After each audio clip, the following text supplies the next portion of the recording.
Welcome to Metaphysical Soul Speak. I'm your host, Elena Fox Starks.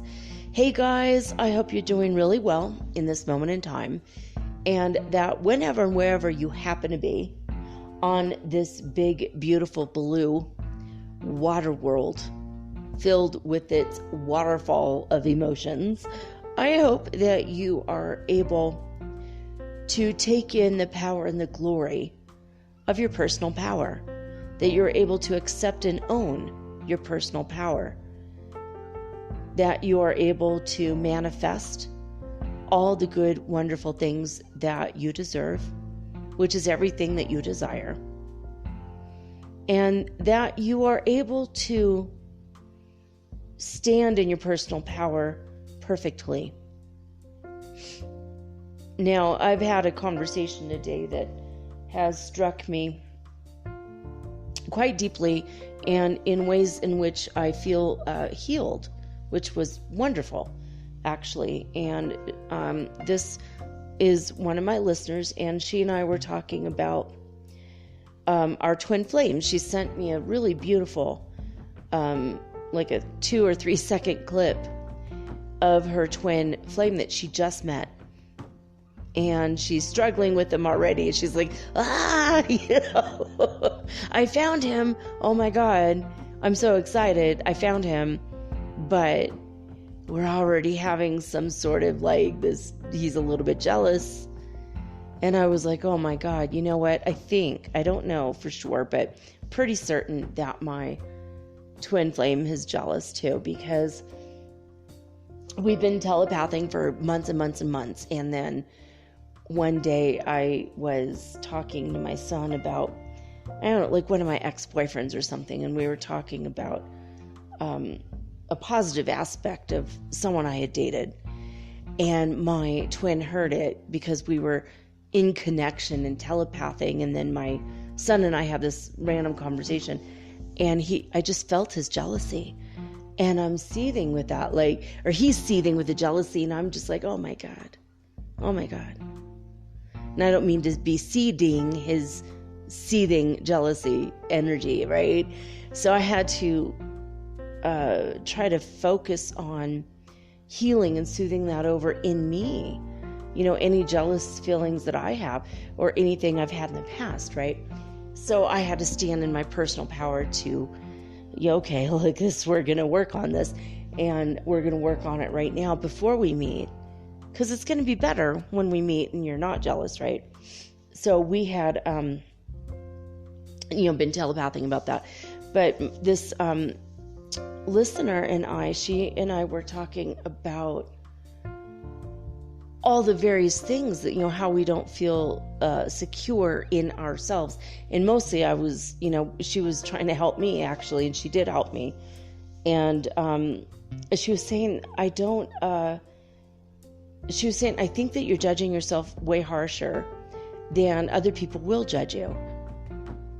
Because I'm afraid, I'm like, well, what if I get into, the limelight by being in a relationship with this person who I am certain I know who he is, and he's extremely famous, and I feel like, sure, the paparazzi will take pictures of us, and probably the pictures will be unflattering of me, right? And I'm just like, oh my God, how am I going to handle people saying stuff about me? And I was thinking, what if they say, well, what's he doing with her? She's not good enough for him. Or maybe they'll take the other way around. She pointed out, maybe they'll say, what's he doing with her? She's amazing. Oh my God, I didn't think about that. I wasn't standing in my own personal power when I was thinking about how other people will view me. And this person said something very intelligent, and she said, why don't you think more of yourself? Basically. And I started thinking about it. I do need to stand in my own personal power to a greater extent. I thought, well, maybe because I have not had a lot of money for most of my life, that people think I'm a gold digger, or that maybe they'll say I'm using him somehow. And you bet your sweet Bippy, he's going to be on the show when he's in my life. He better know this and understand that we're going to have conversations every now and again on the show. Will it grow my numbers? Yes, it will. But what it's going to do also is increase the number of awakened and awakening people. I know I've got light codes in my voice. God speaks through me all the time. And when he does so, when she does so, it helps people, it lifts people up. And I'm grateful to be an instrument of the peace of God. P-E-A-C-E, pause. Lord, let me be an instrument of your peace. Where there is hatred, let me sow love. Where there is sorrow, let me sow joy. Let me be that instrument of your peace. The Saint Francis of Assisi prayer. My middle name is Francis. I was named after Saint Francis. Yeah. So, I thought about this, and it just makes so much sense. Like, I know what I tell you guys, right? And I know what I'm going through, and I know that we're all going through similar things. And maybe you're not going to be famous, or maybe you are. Maybe you're already famous. Maybe you're not going to be in a relationship with a famous person. And it's the one thing I've been avoiding my whole life. And I've been recognized randomly by people who took my picture, asked my autograph. It's been my whole life it's happened, which is insane, because it's like, I'm, usually I'm nobody. Why? Okay, fine. In case it ever happens, maybe you'll get lucky. Sell it later down the line, I've had people so excited to meet me and jumping up and down and hugging me and wanting my autograph. And I'm just like, dude, I don't know. I'm still in school. I didn't have a career. I think I was selling the newspaper over the phone for $4 an hour. At the time, I'm just like, why do you think I'm famous? And God has put me in my paces with this, and for a long time. And so I figure I might as well actually be famous when people recognize me. So much better than how it's been. I've had glimpses and tastes of it, and it's kind of funny. And I remember my grandmother telling me, you're going to be famous someday. And I was just like, I don't think so, but thanks, And my mom said, you are destined for greatness. One time she said that to me. She had a flash of it. She says, I don't know why I know this, but I just got a flash and a sense that you're going to be rich. You're destined to be rich. And I think you're going to be famous. And it's going to be a while from now, but I feel it. And God rest her soul. Both of my grandmother and mother have passed, and I wish that they could have seen it happen. My grandmother wanted me to be famous because she wanted to know a famous person. You become famous. Why don't you do that? And maybe she will through me. My stories of her, maybe. But her name was Frances as well, which I thought was awesome. I always thought I was named after my grandmother, and then my dad said, no, you're named after your cousin Francis, who was a man. I'm like, why couldn't you name me after the woman, right? Because my name is spelled like my grandmother's name, and Francis for men is with an I, and mine is with an E, and it's a whole thing. But I know in my heart of hearts I was named for Saint Francis of Assisi because it's a name I wanted before I got here. And he was a very humble person and became famous, which is funny. So, mostly actually he was famous during his life. It was very, very cool. famous for being super humble, which was awesome. But I have not been 100% standing in my own personal power as far as holding on to the narrative that people think about me, because I wasn't thinking about myself in the most positive light. Like, what do people say? Well, look, he's lowered his standards. She's not, 6 foot 1 million inches tall, and she weighs more than a half of an ounce. And this person who I think I'm supposed to be with, his women are absolutely beautiful. He's not a womanizer. He's a very good person, but all of his women have been actresses. They've been very, very beautiful. And, model-y types. And even though I was a commercial model, that's a lot different than being a fashion model, you know what I mean? And so I was like, can't really compete, with the ghosts of his past, and especially when they're all like freaking beautiful and have an actual fashion sense and actually had people doing their hair and makeup all the time. When, if I managed to run a comb through my hair every 3 days, then that's doing good for me. I'm wearing these pants from Peru. I paid a whopping $6 for them. And I like them because they look like the flow of water. They're striped hippie pants. I love these pants, actually. They're blue and green and turquoise, and they're like pinstripey and strange. They don't look good on me. They really don't.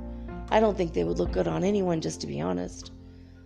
And they're almost like cargo pants, but they're fun, and they were $6, right? Can't go wrong. When you just want something to lounge around the house, they're kind of like pajamas for me. I've never been asked out on a date while wearing these pants. I just realized I do need to maybe upgrade my wardrobe. Wear pants that cost at least $20. That would be something. Maybe even $60. Oh my God. I have one pair of pants that cost me $75. I really do. Probably the most expensive piece of clothing I've ever owned in my life. I don't think I've ever spent more than $50 on anything. And I bought these Adidas sweatpants for $75 because they were a third of the original price. And they looked damn good on me, and they were way too long, and I had them custom tailored to fit my body perfect. And I love them, but they're like my dress sweats. Oh my God. I really need a stylist bad. But anyway, but I've been thinking about all the things that what would people say about me, and how would I handle it? And I don't want to visualize and imagine people saying shit about me, but at the same time, I realize it's probably going to happen at one point or another, But I was thinking about, what if they say this? What if they say that? And she says, well, what if they say this other wonderful thing about you instead? Oh yeah, right? I could change the narrative. And she said, plus the whole world is so much less judgmental than it used to be. People aren't slut shaming as much as they were, if at all. And they're not fat shaming like they used to. And they're not body shaming. And, and they shouldn't be gold digger shaming. Is that a thing? I don't know. And I'm not a gold digger. I never have been. But I always thought, what if they say that about me? Oh my God, that'd be terrible. And how would I handle it? And I bet if I actually am going to be with someone who's famous, then he's probably going to give me a list of tips how not to allow that to affect you. I don't think it affects him so much. I think a couple things have affected him, but overall, he strikes me as the kind of person who lets everything roll off his back, like water off a duck's back, right? So there's no reason why I can't do that. There's no reason why I can't learn these skills.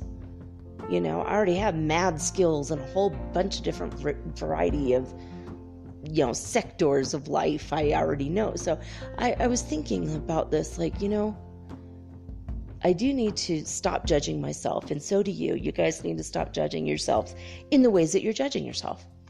Do you look in the mirror and immediately there's a criticism? Do you avoid looking in the mirror? It's funny too. Another weird insight I had tonight was when I first started watching movies with this individual in them, and I know who he is, but I don't know him in person yet. And when I started watching movies with him, and this is embarrassing, but I have face amnesia. Like I can meet someone and have a conversation all night long and see him the next day, not freaking recognize him. I do have face amnesia. And this person, I had face amnesia for him for like 15, 20 years. A long time. I had face, maybe even longer. Like I would go into the movie and then I'd come at the end of the movie, I'd come out of the theater and go, wait, which one was that person again? I know I like him, I just don't know which one he was. It's so weird. Which in a way was good because that means he's playing the part so perfectly that nobody understands it's him. Like while you're watching it, you forget it's him. Whereas other people like Andie MacDowell is always Andie MacDowell playing the cowboy, the cow woman. I was a cow woman, cow man. I don't know what the hell. She was in that movie where she was like, I don't know, something to do with the Earp brothers. There was like a Tombstone, I think she's in. And I remember thinking this is Andie MacDowell playing a woman in that time. And then I saw her in another movie and I remember thinking this is Andie MacDowell playing this role. This is Andie MacDowell in that role. And, I'm not saying she's not a good actress. It's just that I could not suspend my disbelief and say, that's Wyatt Earp's girlfriend. The whole time I'm like, that's Andie MacDowell. That's Andie MacDowell. It's Andie MacDowell and Groundhog Day. That's Andie MacDowell. And, like that was like my thing. Like I can't usually separate the actor from the acting of what they're, supposedly trying to get across. Oh my God, like Dwayne "The Rock" Johnson. I would never ever pay money to see his movies. They're all such terrible movies. And my son and I, my oldest too, like the three of us, just going on buses across Guatemala, Mexico. Every bus we've ever been on, it's always a freaking Dwayne "The Rock" Johnson. I'm sure illegal downloaded movie every freaking time. It's ridiculous. Absolutely ridiculous.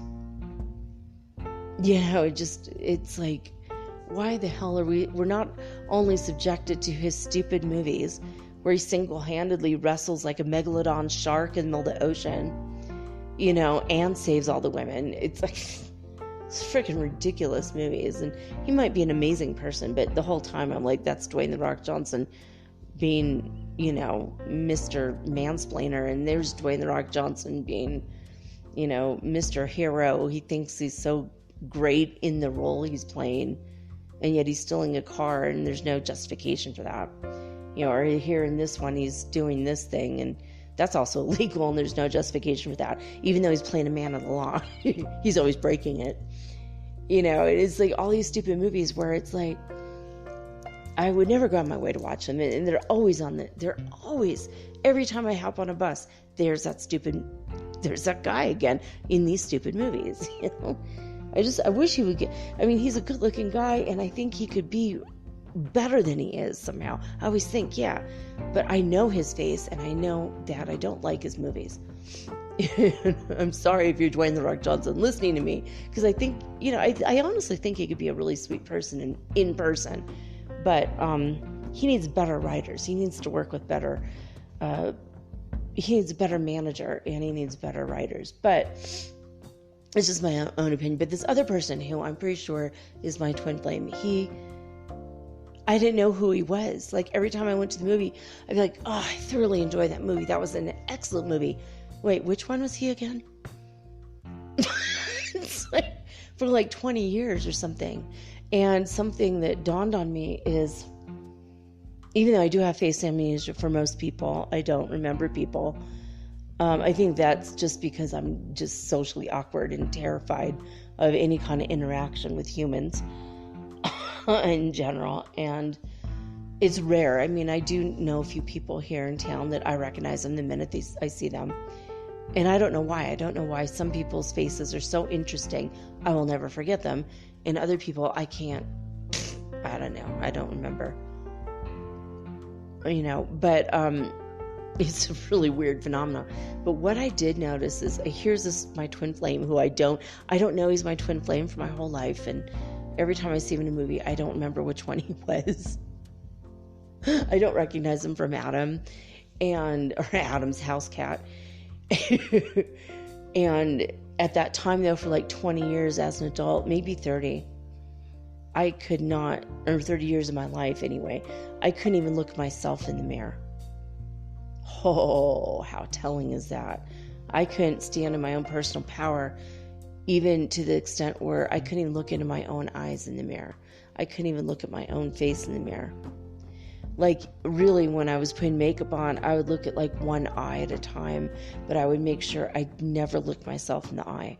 It freaked me out, like completely freaked me out. And I don't know why, but it just freaked me out. And I was always ashamed and embarrassed of myself, like 100%. Like when I was a teenager, probably because I was being abused like daily. I was being beaten up every day, and it puts you in a state where you hate yourself, or you feel like you wish you were anybody but you. You wish you were in any other life but your own. You wish that maybe you'd been born wealthy with nice parents, or even poorer than you are but nicer parents. You just wish you had nicer people around you. When you're abused, like constantly abused, it's just like a constant steady stream of self-hatred and loathing, fear and loathing, basically, of yourself, to steal and repurpose a phrase from Hunter S. Thompson. But I couldn't look at myself. For years and years, I couldn't stand in my own personal power. And if you're one of those people who cannot look at yourself in the eye, if you can't speak to yourself, you can't look at your body, you can't look at your face, you just kind of avoid mirrors altogether. You're not even Jewish, but you're seeing Shiva for your entire life. You'd rather live in a world in which there's no mirrors, or they're all covered, or you never look. Then it's time to stand in your personal power. It's time to take that back. No matter what other people have told you or put on you, or anything that has been done to you, you are a piece of God. You are a part of God. You are part of the great divine. You are a spark off the great fire. Yeah, and you are, you might be a drop of the ocean, baby, but you're still the ocean. You know what I mean? Like, there's so much light and life and beauty and joy inside you that you need to accept about yourself. And you don't need to accept other people's stories about you. And what's weird is I was accepting people I don't even know, people's stories from the future. I was assuming what they were going to think. And then this person pointed out, maybe you're judging yourself too harshly. And I'm like, oh my God, that is only my own judgment, right? Am I really a gold digger? Hell no, except when it comes to literally digging in the ground, I would do that. Dig for gold, like, just because it's fun. I have gone gold panning, in the rivers in Northern California. It's just a weird activity that if you do it, it's highly rewarding. I found some gold. I found mostly fool's gold, iron pyrite, which is cool. I mean, just even find that was actually spectacular. I had a wonderful day last time I went gold panning. It's one of the coolest things you could do. It's so fun. You just sit there with your hands in the river and surrounded by trees. So in that way, am I a gold digger? Fuck yeah. It's so fun. But as far as using other people for their money, no, never. I've had millionaires and billionaires as friends, and I've never once asked them for money. I've asked them for advice, which they give for free. But I've never asked someone for money straight up, never. Even when I was broke and starving in Colombia with my kids, I just prayed to God. God's the only one I would ever ask. And God brought it to me. God's brought it to me. Consistently, God has brought it to me. It's been incredible. It's been incredible, this journey, to understand that God's always going to give me what I need. Will always give me and provide for me what I need. And if you don't believe me, go look at everybody in the world who's starving. If they're starving right now today, do they still exist in 6 months? Usually they do. You know why? God provided for them. Some people don't make it. Some people do literally starve to death. They literally die. But, and it's a very sad thing that we should pray for them. But I feel like the majority of the people, you see someone who's homeless, you see them a year later. Well, how could they be homeless and no money and no shelter, and they're still alive a year later? It's because God provided for them through people, of course. It's kind of strange. When you start really thinking about that, okay, they don't have a lot, but they do still have enough to survive day to day, dia al dia. It still is the way it is. So anyway, you need to stand in your personal power. I need to stand in my personal power. I need to stop judging myself and assuming what people are thinking about me. And I need to stop thinking that everyone's going to judge me in a harsh and mean way. Are people harsh and mean? Sometimes. Can people be loving and understanding? Oh yeah, you bet. Can people see me for who I truly am? It's possible. Should I give them credit for that? Yes, I should. A lot more than I have. These nameless, faceless strangers that might judge me harshly in the future. It's kind of stupid, right? It's why am I trying to write my story in the future and painting it so bleak and so dark? And it's dumb. That's so dumb, right? And I know I'm not the only one in the world doing this. My ex-husband, God rest his soul, when we were married, he had been a prison guard before we met. And so when we got together, I would catch him talking about, oh, that guy over there, he looked at me sideways, and I saw how he's looking at me. And then he would all of a sudden work himself up into this crazy frenzy where he's telling himself a story about how if he had looked at me even more in this way, if he had even, if he had started something, if he had tried something, if he was going to swing that first punch, oh, I was going to do this and I was going to do that, and I would have tripped him and I would have done this and I would have beat the crap out of him. And he would go into this whole insane scenario of if somebody had done something, this is what he would have done to defend himself and protect his wife and his kids. It's you do recognize how completely insane that sounds, right? And then I've seen people do this over and over and over again with people on YouTube or Instagram or Facebook, especially Facebook. I think Facebook has ruined more relationships and more families than any other website, probably ever, because people get into these massively insane fights. It's completely insane. It's not standing in your power to have your buttons pushed by a stranger online that you don't even know their name. You've never seen them face to face. They're not coming over for Thanksgiving dinner. Then why the hell are you allowing these assholes to rob you of your peace? You deserve better. I have several videos on my Elena Fox Stark's channel on YouTube, and then I have obviously a lot more on my Metaphysical Soul Speak video.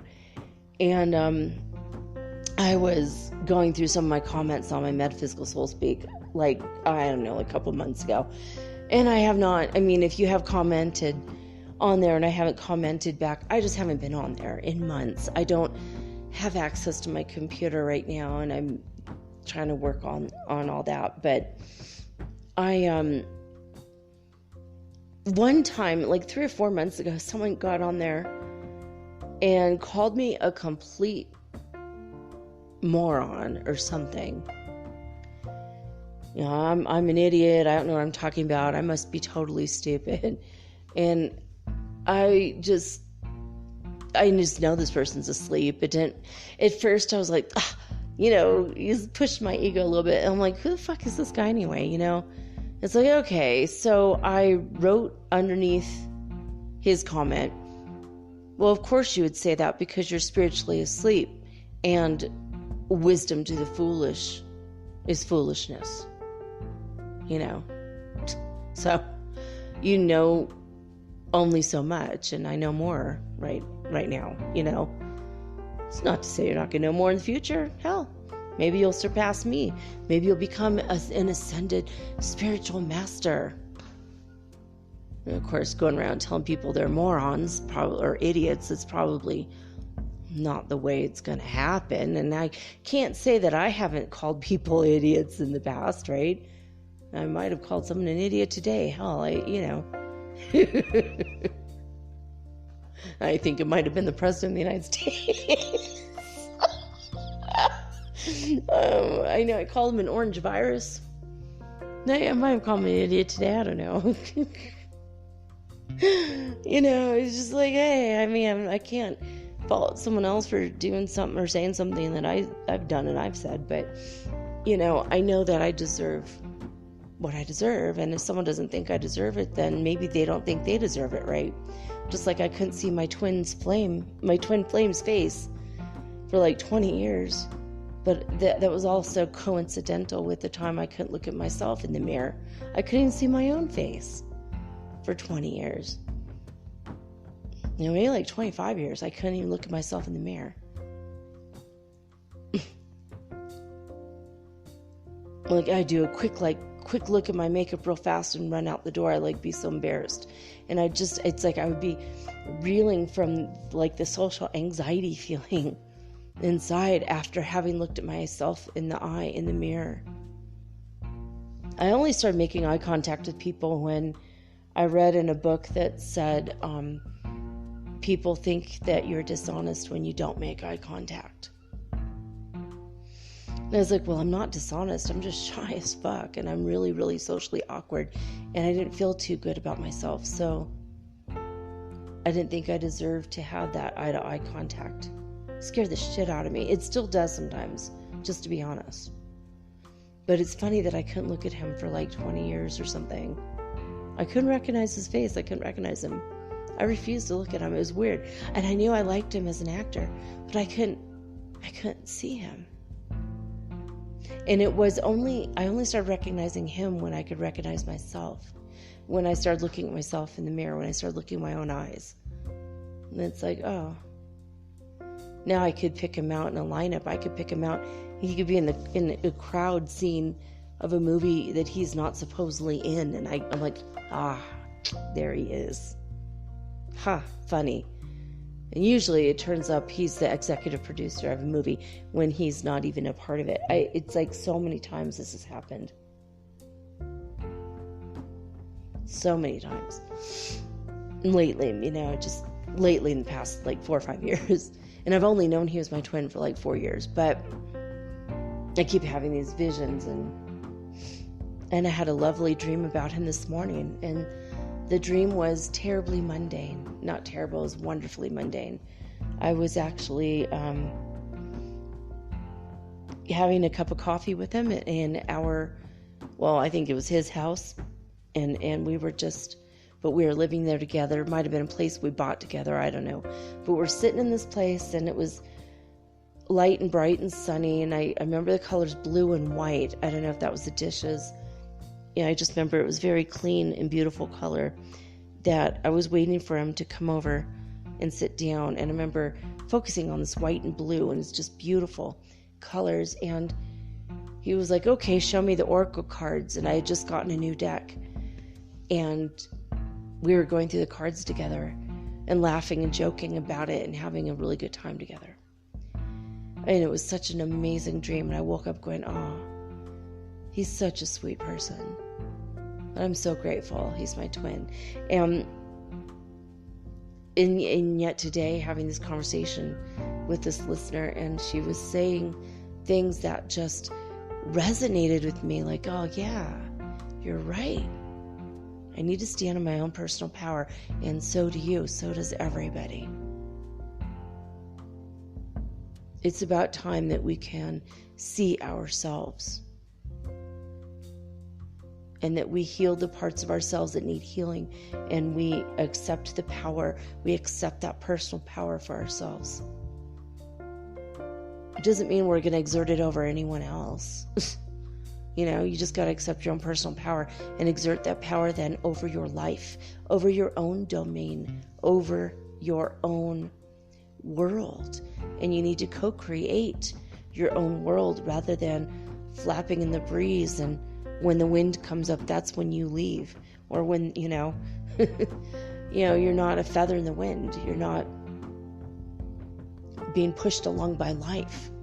Or if you are, you ought to stop that right now and stand powerful in your own power. And allow the God within to take over. Allow that God to be, all right, this is how we're going to do it now.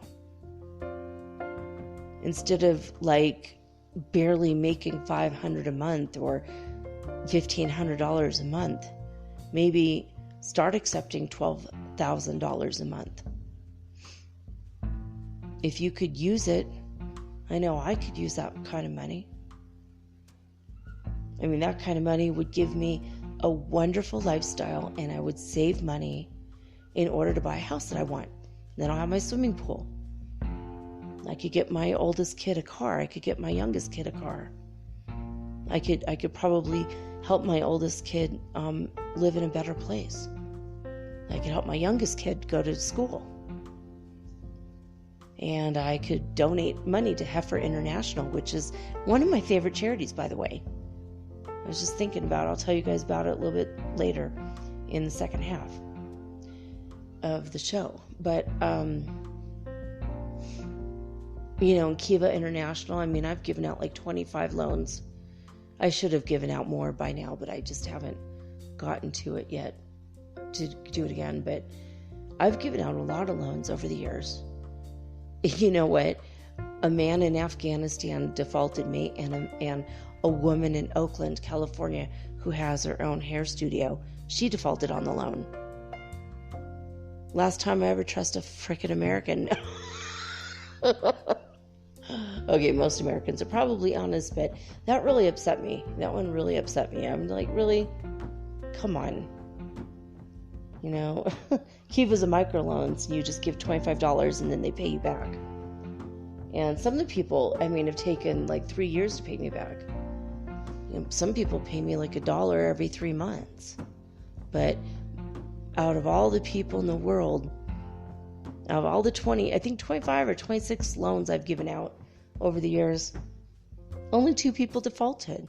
And one was a farmer in Afghanistan, and he was a dirt farmer, and they had really bad weather. I don't know, maybe too much heat, and it was too dry, not enough rain. And I just said a lot of prayers for him. He had a family to feed, and he had nothing to do with any of the weird stuff going on there with the soldier related. God, I don't even know what the hell's going on over there.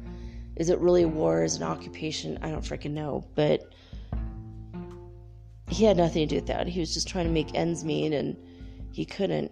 He just needed seeds to plant in his backyard, and he was going to sell it at the market, and he didn't make it. So I just said a lot of prayers for him.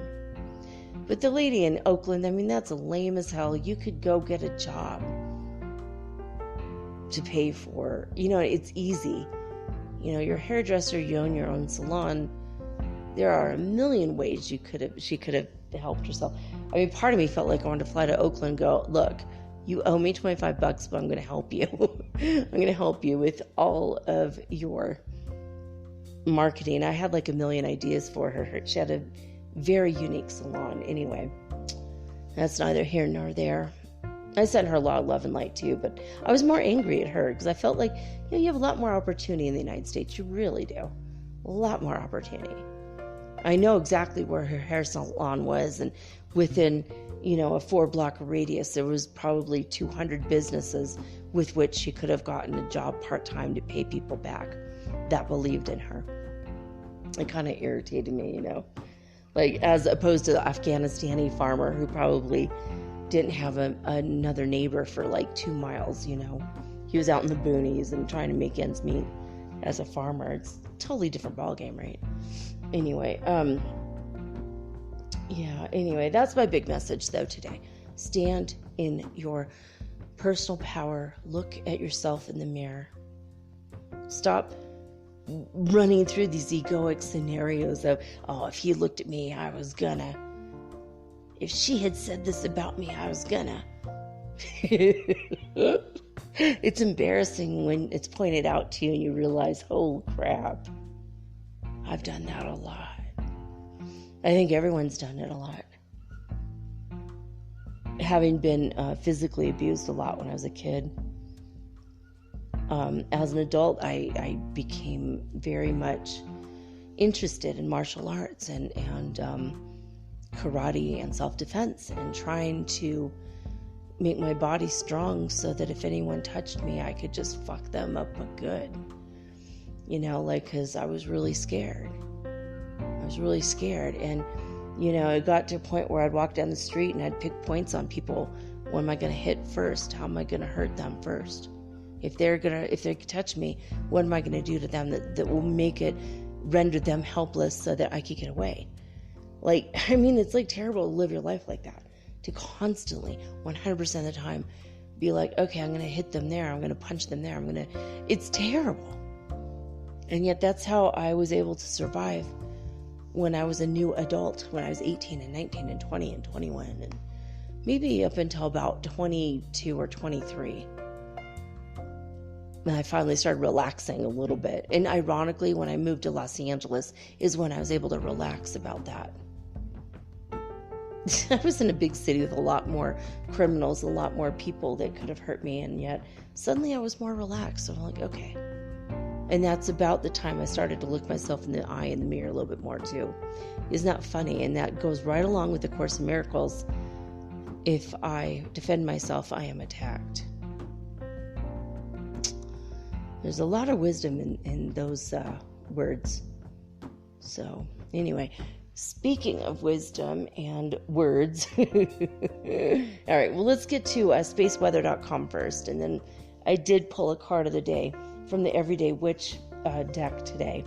And I love this one. I can't wait to get to the card. I'm just looking at it like, such a nice card. And I'm going to put on Instagram. And by the way, yesterday, 6 in the morning, sorry, it was so late. Cosmic energy being what it's been lately. I did put the card of the day,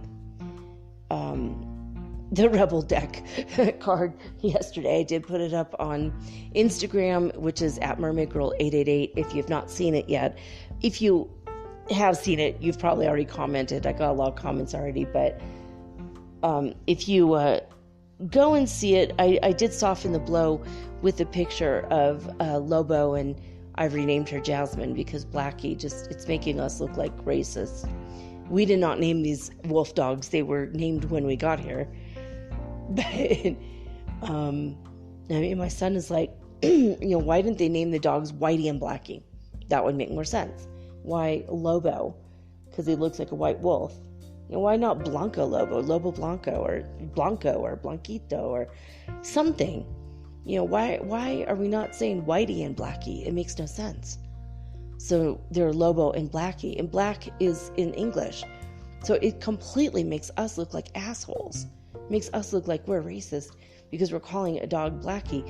And my son has been really upset about it. He's like, every time I call her to get her away from the motorcycle drivers because they're always coming to deliver stuff, and she loves to bark at people, especially if they're on a motorcycle. It's like one of her favorite activities. And she, and then we have to call her Blackie, and like 3 times people have like accused my son of being a racist already. And he's like, oh my God. I'm like, okay, we're renaming her Jasmine. So anyway, there is a picture of Lobo sleeping and a picture of Jasmine sleeping on my couch. And this is from a couple months ago when they came and slept with me on the couches for a couple hours. And they came in here a few days ago and laid on the floor. They were not allowed on the couch because it's just too ridiculous. It's like too much of a thing to have to wash all those covers, but on the couches. But anyways, to soften the blow of the Rebel deck card. So because it's kind of harsh, right? Pull your head out of your ass. It's like, what the hell does that even mean? Anyway, actually, you know what? I want to go to Instagram again because this woman, by the way, I wanted to say rest in peace to this guy. I just had it. Oh, where are you? Suddenly there's a million wonderful things that are distracting me on. Okay, I'm going to look up pornography. Not pornography. Oh, what is her name? She's a famous actress. There we go. Pornography. Purna Jagannathan. She is amazing. She just put this really beautiful tribute to Chadwick Boseman. He just lost his very long battle to cancer. He's been sick for over 4 years, and God rest his soul. He had colon cancer. He was diagnosed as stage 3 4 years ago, and then he just died today. And you might know him as King T'Challa in Black Panther, the movie Black Panther. So I'm saying right now, Wakanda forever, in honor of Chadwick Boseman. So, yeah. That one got me, because, you know, I was hoping for a sequel. I was hoping he would play King T'Challa again, but, you know, or whatever. It was very sad. I loved him in that movie, and I loved that movie, and such an incredible movie, and just, it really bummed me out. Anyway, I had this thing from the same person who does. I had it all queued up, and anyway, the same person who does all the Ascension Symptoms, because she has a brand new list today, and I was like, oh my God, it's even more Ascension Symptoms than what we've been talking about, and it's exactly what I've been feeling, again, with things that I didn't even recognize as Ascension Symptoms. But if she is, because other people have said it, it's like, oh wait, yeah, that's true. Tingling and heat and pressure in between the shoulder blades and in the upper back, restless and exhausted, back and forth between hot and cold, vivid dreams, extreme vertigo, and dizziness. I've had a lot of dizziness. Getting up, and I think, oh, maybe I just got up too fast. And no, I got up normal. Why am I feeling dizzy and breathless, like out of breath a lot? There's another one for me. But she also said having a floating trance-like state on and off throughout the day, some headaches later on in the day, big heart activations are being brought on, and you're getting strong heart palpitations, shortness of breath and chest pressure, vibrations in the solar plexus, heart, thymus, and throat, stiff muscles and body aches, especially a stiff neck. And it's so important to take time for you. This is true. These are all things that I have absolutely gone through. I gotta blow out my candle. It's making strange sounds. Thank you, salamander. Salamanders are the kind of creatures, I guess, if you want to say, they're like ethereal, and they're responsible for fire. It's a whole nother discussion, but I always say thank you, salamander, when I blow out the candles, because I just love them. They're very sweet. I always hope that the same salamander will come back and I light the candle again, but I think they take turns. Anyway, that's a whole nother discussion. I have to look into it. I don't really know. So yeah, this one person says, yeah, I've never felt so stiff in my life. And other people say, do you have any idea when this is going to settle down? Yeah, exactly, right? It's like so much. Tomorrow, you guys, and the next day, we will be getting bombarded tomorrow twice with solar winds. And then on Sunday, we're going to get bombarded once with solar winds. So vertigo is the first time I've ever felt it. Never experienced this before. All these body symptoms. I feel like I'm being stuck and I feel boring. Like it's boring. Bang on, someone says. I'm also out of balance and spaced out for several seconds in a row. Clouded vision, very cold, chest pressure, and other things. Yeah, these are the things I've experienced too. So if I'm ham and she is, there it is. Another thing that I wanted to let you guys know, when we have our full moon, I want to bring it up now, because I want you to, let's see where we at. I'm trying to think. Oh yeah, here we go. How much minutes do I have left? Okay, we're almost to the end. Okay, full moon at 22:22 Pacific Standard Time on the 1st of September. It will encourage us to release and transmute our energy that's preventing us from starting our new beginnings. And the full moon will go at 10:22 p.m. Pacific Standard Time, otherwise known as 22 hour and 22 minutes, so 2222, which is 2 in numerology, represents relationships, collaboration, and communication. I'm thinking twin flames. There we go, baby, with the twin flames. Collaboration, communication, magnifying this energy. It's through healing your relationships. I think through healing yourself, you get the relationships, but through healing your relationships, you find support to start new beginnings. And they're going to have a big moon ceremony with Goddess Sekhmet, the goddess of healing and protection. So if you're interested in that, that's Golden Age alchemy. But I don't know anything about them. I don't know what their healing things are like, but it sounded cool. And I liked what they had to say about what's going on, at least with the full moon. So there you go. Let's get really quickly over to what's going on with our sun. Again, we don't have any information from the Heart Math Institute because they are in the middle of the California fires. They have not updated in 2 weeks. So we're going to forgive them for that. We're going to send them lots of love and light in California. All of California, by the way. So the 28th of August, which is my stepmother's birthday, God rest her soul.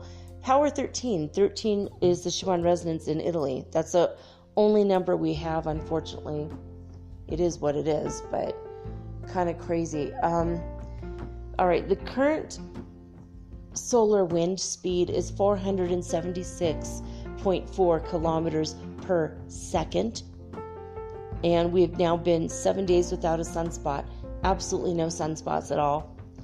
A comet has committed suicide by flying directly into the sun. You know, a comet plunged into the sun and disappeared and nothing came out. And in other unrelated news, supposedly, there have been 2 CMEs coming off the sun. But they didn't come in our direction because there's no sunspots. They came from the sides of the sun. If you want to look at the video of it, it's pretty crazy. Really massive emerging CME coming off the western part of the sun, but going off like away from us. So it's not going to affect us, thank you God. It's strange. But let's see. They say tonight after the sun goes down, stop outside and look south. The nearly full moon is there, forming a skinny triangle with Saturn and Jupiter. The 3 brightest objects in the evening sky are putting on a good show. You might not want to miss that. And I thought that was kind of cool. The neutron counts in the sky today, or our cosmic radiation we're being bombarded with, has gone up by 0.1% today and is at a high level. There are some aurora borealises. There's a map on spaceweather.com. In case you want to check it out, you might be able to see awesome auroras today. The noctilucent clouds are almost down to a nub, hardly any. If you're in the Arctic Circle, you'll be able to see them still. The solar wind that I mentioned, nothing more has happened with solar wind, but tomorrow we will be bombarded 2 times, and on the 30th as well. So just, be careful with that. Just give yourself extra time to get places and give yourself a break if you're mentally foggy and having all the Ascension symptoms I just mentioned. All right, so the NASA's All-Sky Fireball Networks have reported over the United States there were 42 fireballs today. 40 were sporadic. One was an Alpha Aurigid, never heard of that one before, and one was a Northern Delta Aquarid. So there you have it. Let's see where we're at. Wanted to let you know that where are we at? All right, girl, got to come on over here. Our Everyday Witch Tarot, I asked God, please send an archangel to pull a card out of the deck for us. And he sent Archangel Raphael, who is here to heal all of us. And she is with me now still. And she pulled out of the deck the Queen of Swords. And the minute I saw this card, this is what I heard. Cut the crap. This is my tarot card reading for the day. Cut the crap. That's what she's here for. She cuts through the crap of our lives. I love the Queen of Swords. She's an amazing card to get. And according to the Everyday Witch Tarot book, it says, I am a wise woman, powerful and in control. Now, this is a great affirmation unless you don't identify yourself as a woman. So you could just say, I'm a powerful person, powerful. Or I'm a wise person, powerful and in control. You don't have to use the word woman, of course, if that doesn't ring true for you personally. The Queen of Swords, it says here, sometimes you need to cut through the nonsense and take charge of your own life. So, yeah, there you go. The Queen of Swords is a wise and experienced woman. She's been around long enough to feel secure in her own position, standing in your personal power, baby, and knows how to see clearly despite any emotion that might cloud the thoughts of others. While not cold, she is calm and cool. Whatever you do, don't try to lie to her. Her sword just isn't for decoration, baby. She will be fierce in the defense of what she feels is right. She will come to the aid of any persons who are under her protection. Make sure you stay on her good side, and she will be an ally when you need one. I'm going to put more information for this card on my Instagram. Again, that's mermaidgirl888, so that you could check it out at your leisure. So this also might mean a powerful, strong woman in your life. It might not mean you particularly, but this was the card for the collective. So you have to play fair and insist always on the truth. And she represents intelligence and strength. And wisdom and clarity of thought are good things to have in a confusing world, it says. So don't be afraid to let your intellect shine. And I like the idea of what I said, cut the crap, cut the crap of your life. Stand firm and powerful. Be in your personal power. And use that power to wield influence and co-create your world. And so this is like really awesome, just dovetailing nicely and with what my beginning message of this hour was. All right, I'm going to, we're at the bottom of the hour, so I'm going to take a quick break. When I come back, baby, this is it. The Earth Changes Report and the weekly Weird World News. And we've got some strange stories you're going to love after we spend our first half of the next hour praying for people who really need our love and support and sending love and light around the world. So let's do our duty first, and then we can laugh at some crazy ass things happening in the world. All right, I'll be right back after this message.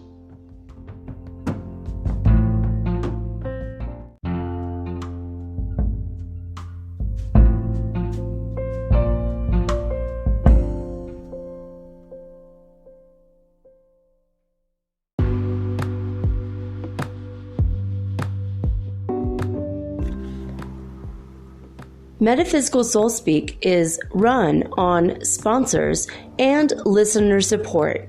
This means listeners like you. If you are so inclined to support my efforts and my little podcast, please visit me at anchor.fm/metaphysical and pledge an amount of your choosing today. Thank you.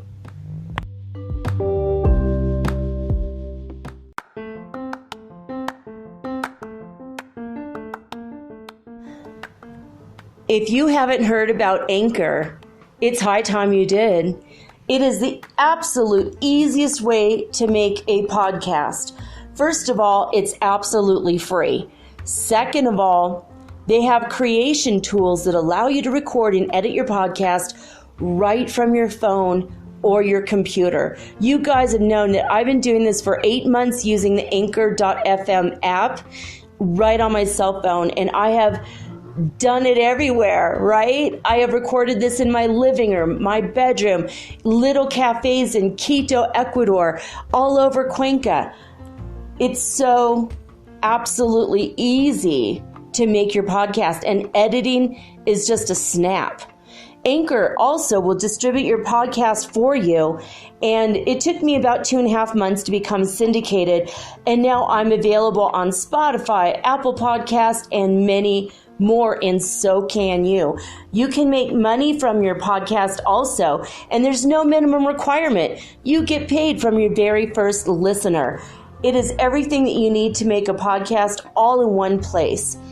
So please, if you are interested in making a podcast of your very own, do not hesitate to start with Anchor. Download the free Anchor app or go to anchor.fm to get started today.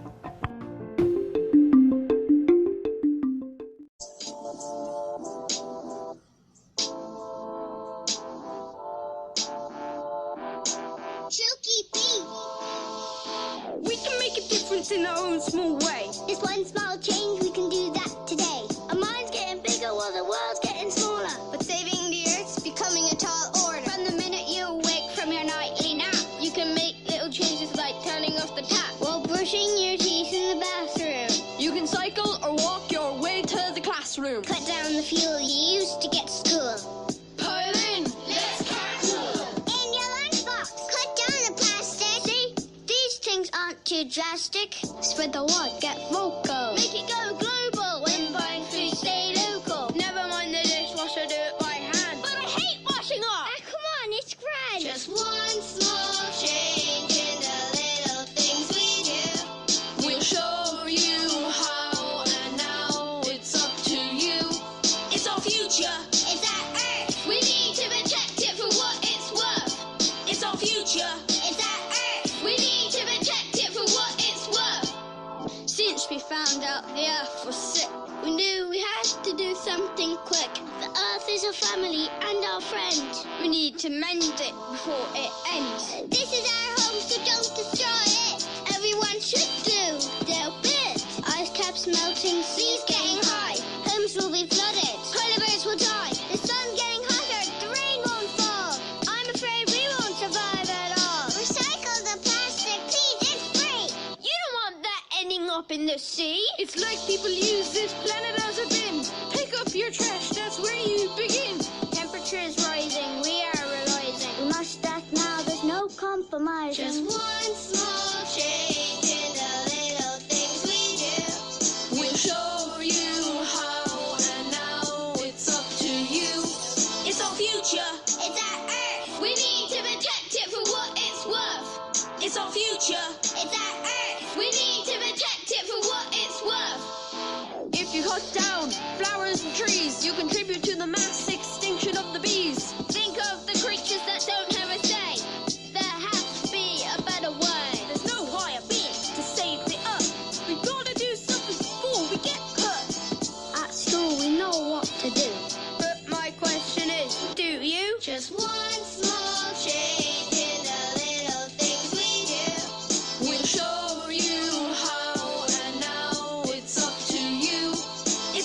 future. It's our Earth. We need to protect it for what it's worth.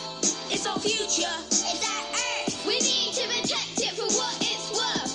Just one small change in the little things we do. We'll show you how, and now it's up to you. It's our future. It's our Earth. We need to protect it for what it's worth. It's our future. It's our Earth. We need to protect it for what it's worth.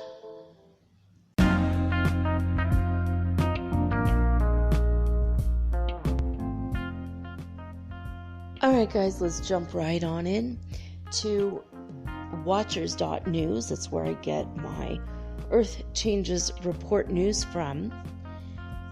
And the very first story probably already took place. It says Tropical Storm Marco has been forecast to move over or near the Yucatan Peninsula on the 22nd of August. Well, it's clearly past that. That was actually reported on the 22nd of August. So, sure, that already happened. That was last Saturday.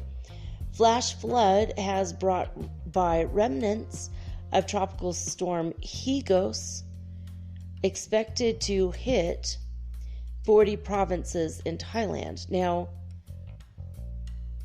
Higos, or Higo in Spanish, means fig, or Higos means figs. Higado means liver. So, tropical storm livers or figs? No. Okay, tropical storm figs. That's so strange, right? I don't know. Maybe, though, in Thailand, they don't speak Spanish, so maybe in Thai it means something else. Totally different. But I saw that, I'm like, what the heck?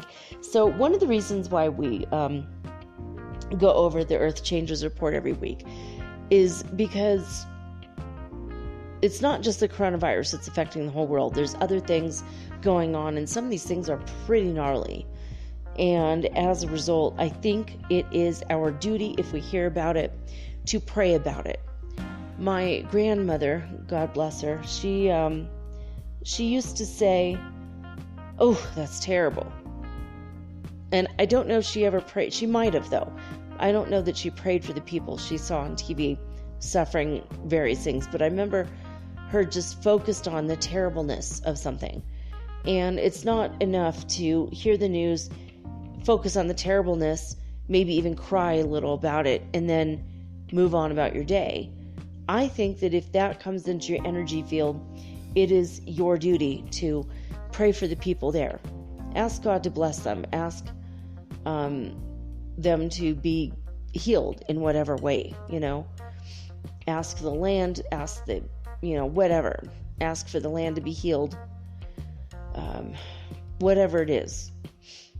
I just feel like if there's a fire, we should ask for rain. If it's rain, we should ask for sunshine, In normal rain will never be reported on this. This is life-changing, devastating, threatening type of rain that gets reported. So the Yucatan Peninsula, that is in Mexico, so let's send some sunshine their way.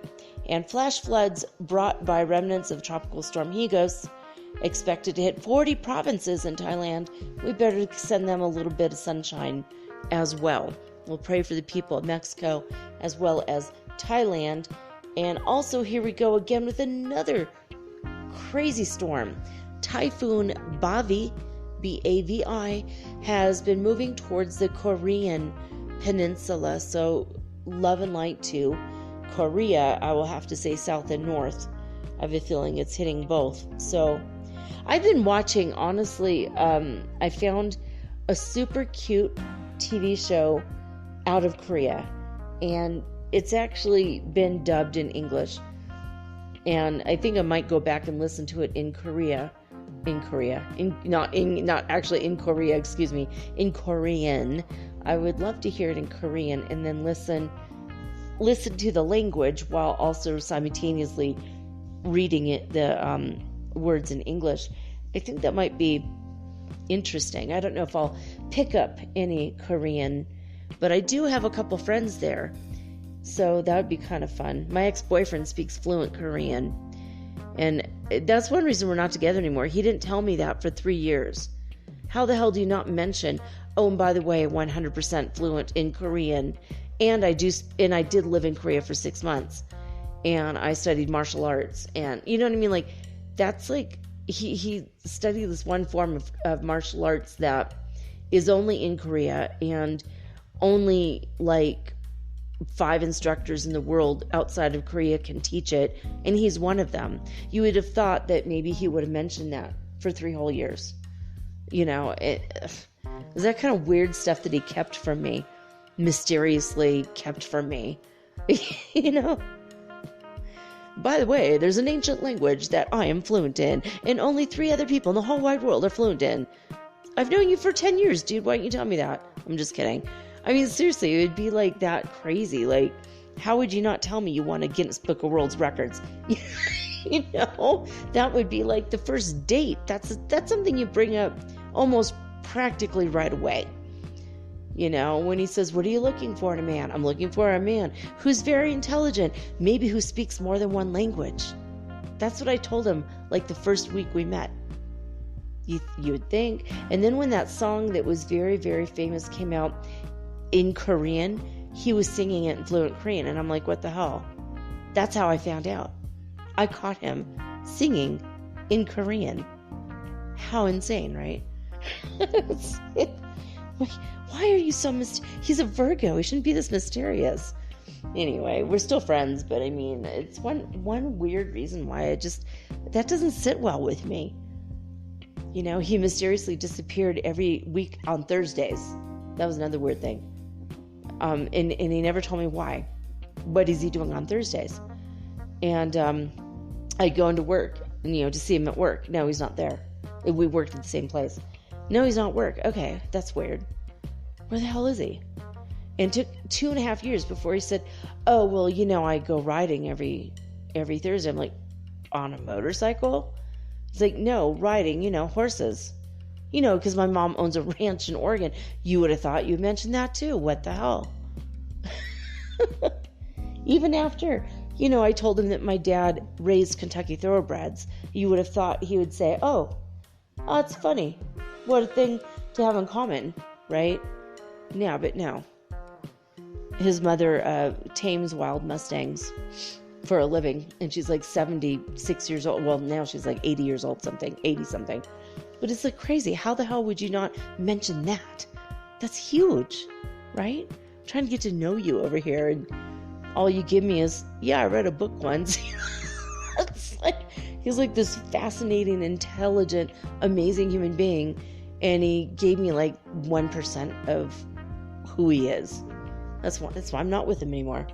Just freaking be honest and tell me the cool stuff about you, you know? Whatever. Anyway, but yeah, Korea, we got to send love and light and sunshine Korea's way.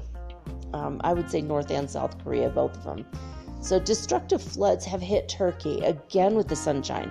We have to send sunshine to Turkey. Destructive floods have hit Turkey's, oh my gosh, I don't know how to say this word. Giresun, Giresun, I don't know. Giresun, Giresun province, leaving 15 people dead or missing. So, all right, love and light to the families who are missing loved ones or know by now that they've lost them. And let's send sunshine to Turkey, too. Oh, yeah, Love Alarm, by the way, the Korean show that I've just, over the past few days, I've just loved the show. It's just super entertaining. Love Alarm, and it's in English. Oh my gosh. And there's another show called The Protector that's in, it's from Turkey. I mean, some of the shows coming out of these places that I never even knew were on Netflix. I don't know if you could get it in the U.S., but The Protector is pretty interesting. But the even better show from Turkey is about an artist who keeps dreaming about this crazy place in Göbekli Tepe. Oh my gosh. One of the best shows I've seen. I mean, if you can get past the stupid in both of the shows coming out of Turkey, they are chock full of misogynistic ideas as well as male chauvinism and just very anti-feminist ideas. I can't say anti-feminist, anti-feminine, anti-women. It's like misogynistic. I don't know if it's the culture. Turkish people, the men that I've spoken to, I always picked up on it. But even in these shows, it's like chock full of anti-woman sentiment, but the women are rebellious anyway. So it's there's promise there. There's promise. But in the Korean drama Love Alarm, it's just super, super cute. I mean, it's kids in high school, and he's a little pushy, but not really a lot pushy, but it's cute. I don't know. It's kind of a strange. I like to watch these shows because it gives you a glimmer, not a whole, not the whole picture, but just a glimmer of what the cultures are like, and yeah, it's very interesting. Anyway, let's move on with our actual news. Okay. Hurricane and storm surge warnings are in effect for now parts of the northern Gulf Coast. The tropical storms Laura and Marco. They sound like a lovely couple. I wish they'd take it out to sea, though. Doesn't sound like a couple would be together, Marco and Laura. I just feel like they should be together. Maybe they're looking for each other. Maybe they're twin flame hurricanes. All right, sunshine towards the northern Gulf Coast. And here we go again. Tropical storm Laura wreaks havoc across the Dominican Republic, Haiti, and Puerto Rico. Let's send them some sunshine. Let's just say, sun, please go and follow Hurricane Laura in her path, and basically tropical storm Marco. So Laura is she's a tropical storm too, so she's not quite a hurricane. Well, maybe she is now. I don't know. This is old news. This is from the 24th of August. So eruption continues at Sinabung volcano, Indonesia. Sinabung. There was an eruption last week, and this week again we're reporting this. So yeah, this one's I don't know what to do about that. Send them fresh air, clean air, send love and light to Indonesia. There's another story in a little bit that we're going to have to send people in Indonesia love and light. So, all right. This one is weird. More than 100,000 livestock animals have died. They perished as intense snowstorms have hit Patagonia, and 70% of flocks in Patagonia are at risk right now. Oh my God. That's absolutely unfathomable. Unfathomable. I can't even say that word right now. Okay. It's so unfathomable. I can't say the word. All right. No, 100,000 animals have died. So Patagonia, that's in Chile, between Chile and Argentina. And it's this massively long, huge stretch of land, and it's beautiful. I had some friends from Germany who I met when I went to Colombia, and they had just gotten back. They went to the very southern part of South America and worked their way up to Colombia, and then they were getting ready to go back to Germany. And what's funny is they had been planning the trip for years. They bought the tickets together. They were absolutely in love. A couple been living together for like 5-6 years. They broke up. And then a year later, their tickets, they were unrefundable. Oh my God. But they were still best friends, and they traveled together. And they said, what's funny? Not being a couple, we actually had the best time. Because there was no expectations. There was no jealousies. There was no nothing. It was just like, we are the best of friends, bada boom, bada bing. She already had a new boyfriend. He already had a new girlfriend. And they both sat home alone in Germany. How bizarre, right? But sweetest people I've met in a long time. And they shared their recipes for plum cake and something else. I think an apple streusel that they made. Oh my God, really good. Makes me want to go to Germany. Afraid to go to Germany. I'm probably going to get fat if I go there. You hear me, Becca? I know you hear me. Becca is one of my listeners, and she's like a daughter to me. And Yasmin, too. I love you, and I think you're from Germany also. I really, really, really want to go. I want to buy salt licorice. I want to have plum pudding, plum cake. Oh, my God. Really good stuff. But there's a lot of stuff about my German heritage I've ignored. In this high time, someday I will get over there because there's a lot of things I want to experience over there. But anyway, so my German friends went to Patagonia and they took these pictures of the most lonely and surprisingly stark, but yet incredibly beautiful landscapes. And they said you can't take an ugly picture in Patagonia. And it's one of the most incredible it's picturesque, and it's stark and beautiful and cold as hell. But it's colder than that now because 100,000 livestock have died. I guess we send them love, and we send them light, and we send them sunshine and warmth and beauty in the form of radiating sunshine. I don't understand how it could be so cold there when I would have to say I'm 80 hours by bus north of there, but maybe even 100 hours by bus north of there. It is quite far, honestly. It's like Chile is below Peru, and Peru is a very long country. It's up and down a big portion of South America. I mean, I'm in Ecuador. I'm in a really tiny country, but I mean, all the way down, it's all the way, and it's very, like, just if you take a boat from the end of Patagonia, I think, and you go south for another 4 to 6 hours by speedboat. Well, they don't do speedboats, but big boat. That's when you hit Antarctica. I mean, it's cold as fuck down there, but Patagonia, that's not normally this cold. So I don't know what to make of it. I just feel like we're headed towards an ice age. I don't know if you guys feel like that, or at least a mini ice age. It doesn't matter at this point, though. If we hit an ice age, if it's mini or maxi, it's still a fucking ice age. Cold as hell. You know, I don't know. So let's send some sunshine towards Patagonia. I do have a really good friend living in Santiago.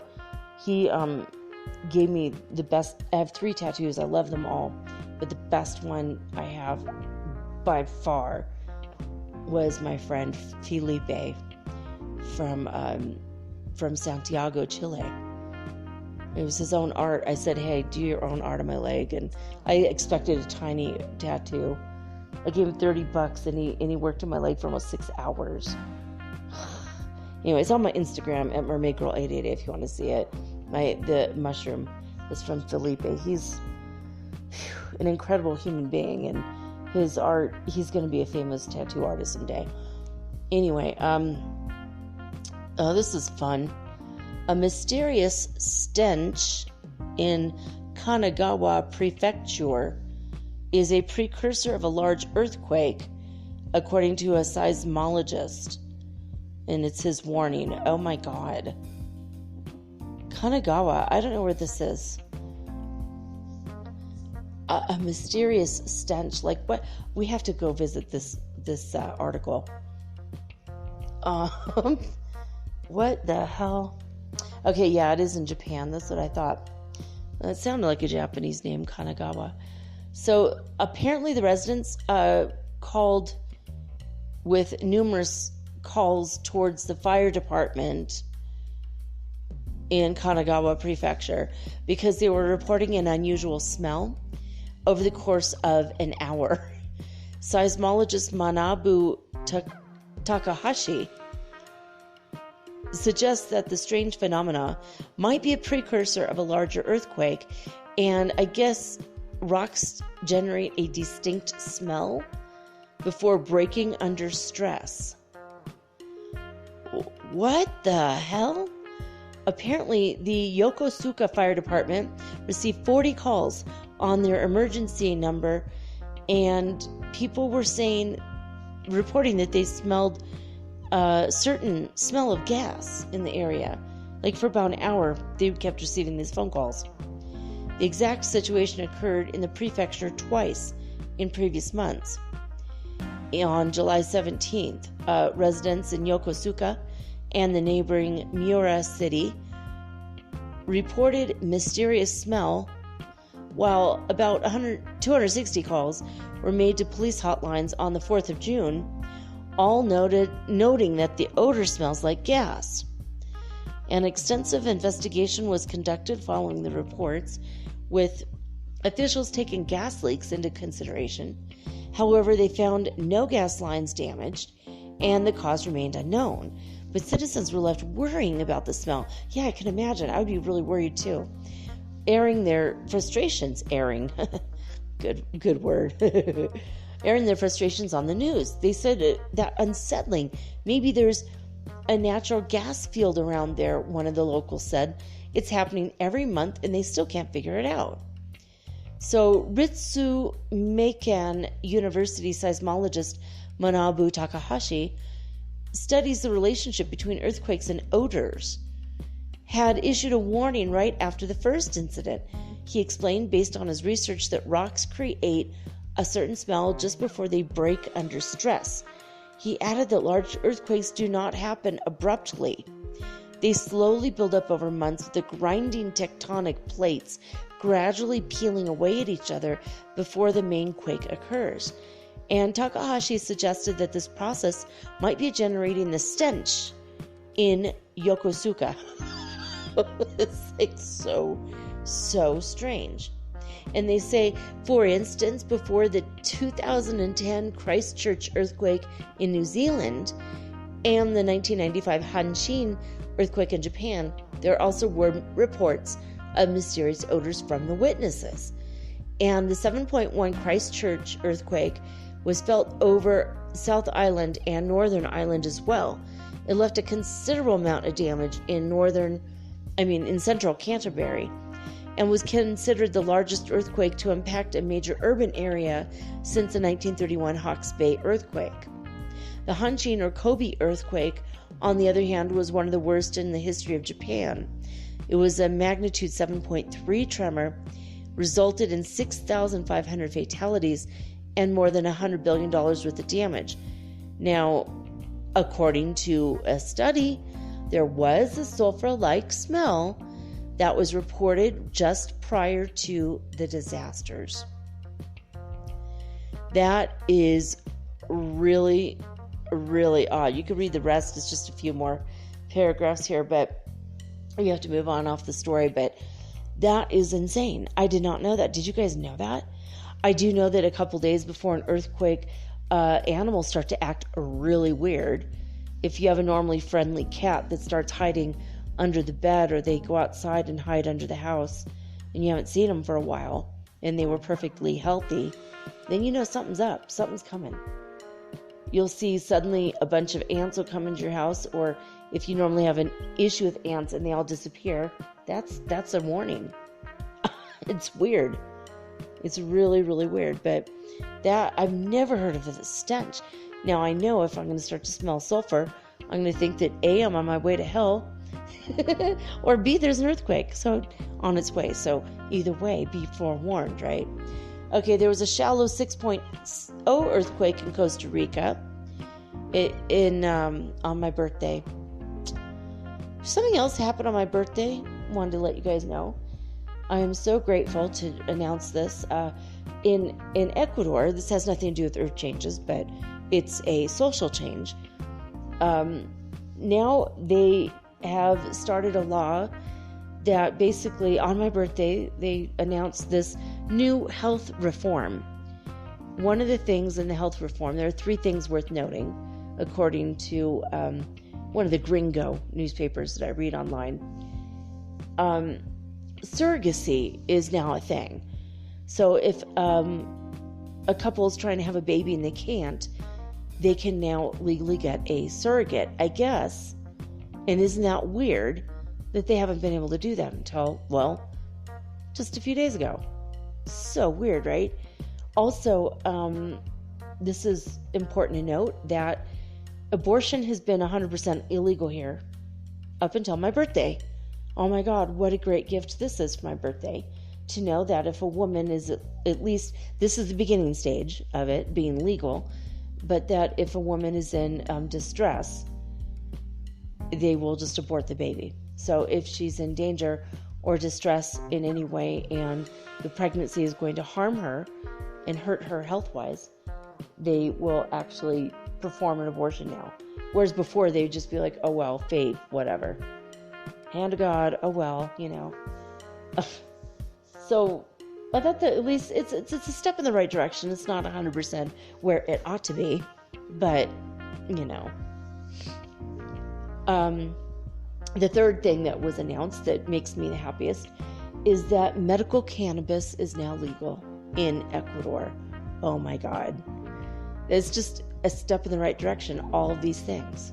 Anyway, I just had to mention that because I thought, how cool is that?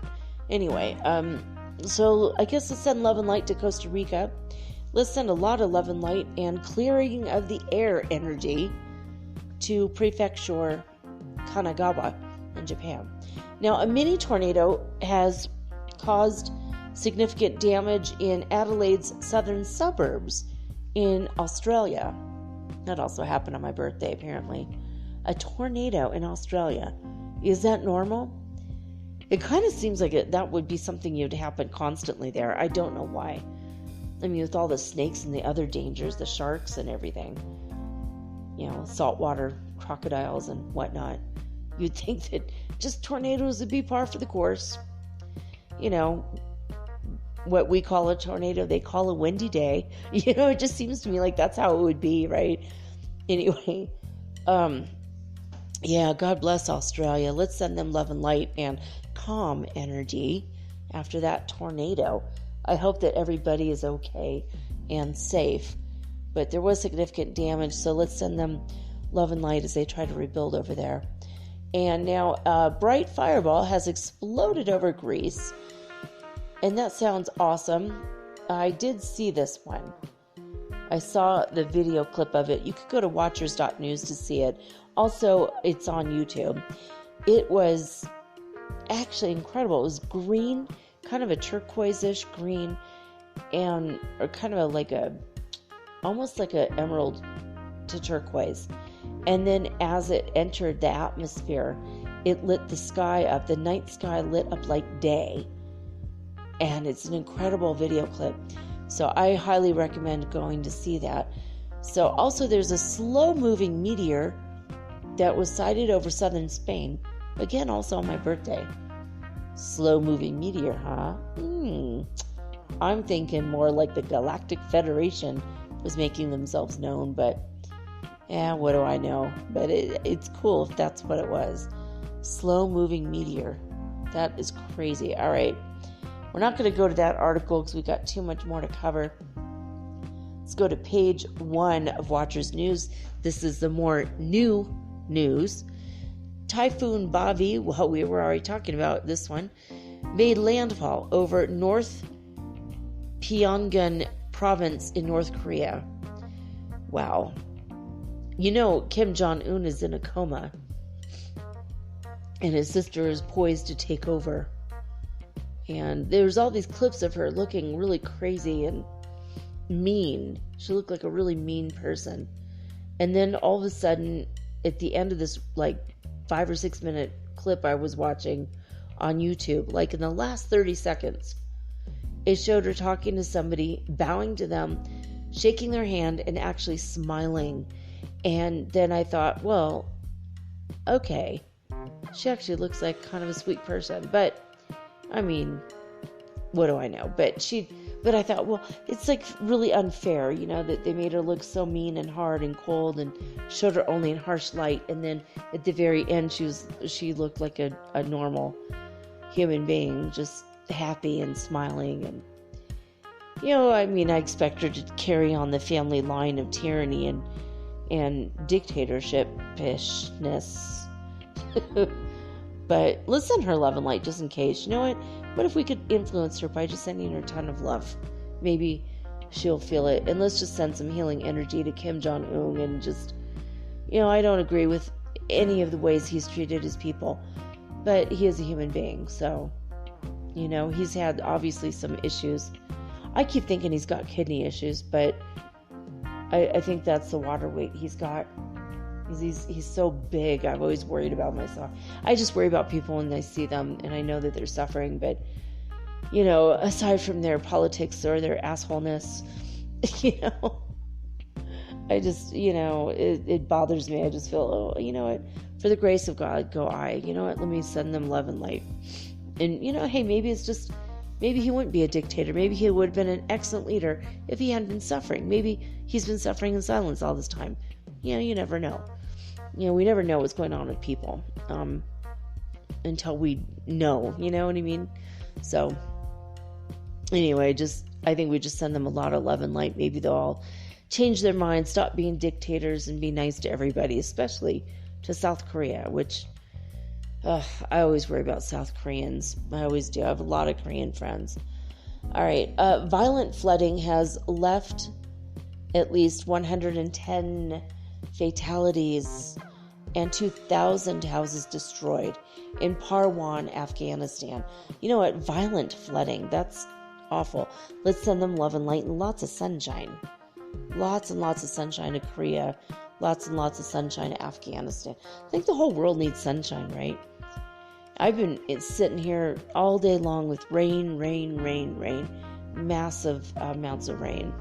It was very loud, pouring down like that all day long. And in the morning, we had tons of sunshine. So much energy from the sun coming in the windows. And then the rest of the day, just all rain here. So anyway, this is crazy. Bread prices are going to rise in the UK after extreme weather has caused the worst wheat harvest in 40 years. Now, this is a case in which Brexit was the shittiest idea ever. They should have stayed as a part of the European Union, because now in the UK, in order to buy wheat, bushels of wheat from the EU, they're going to have to pay 79 pounds of sterling or silver, I guess. British pounds of silver, I guess.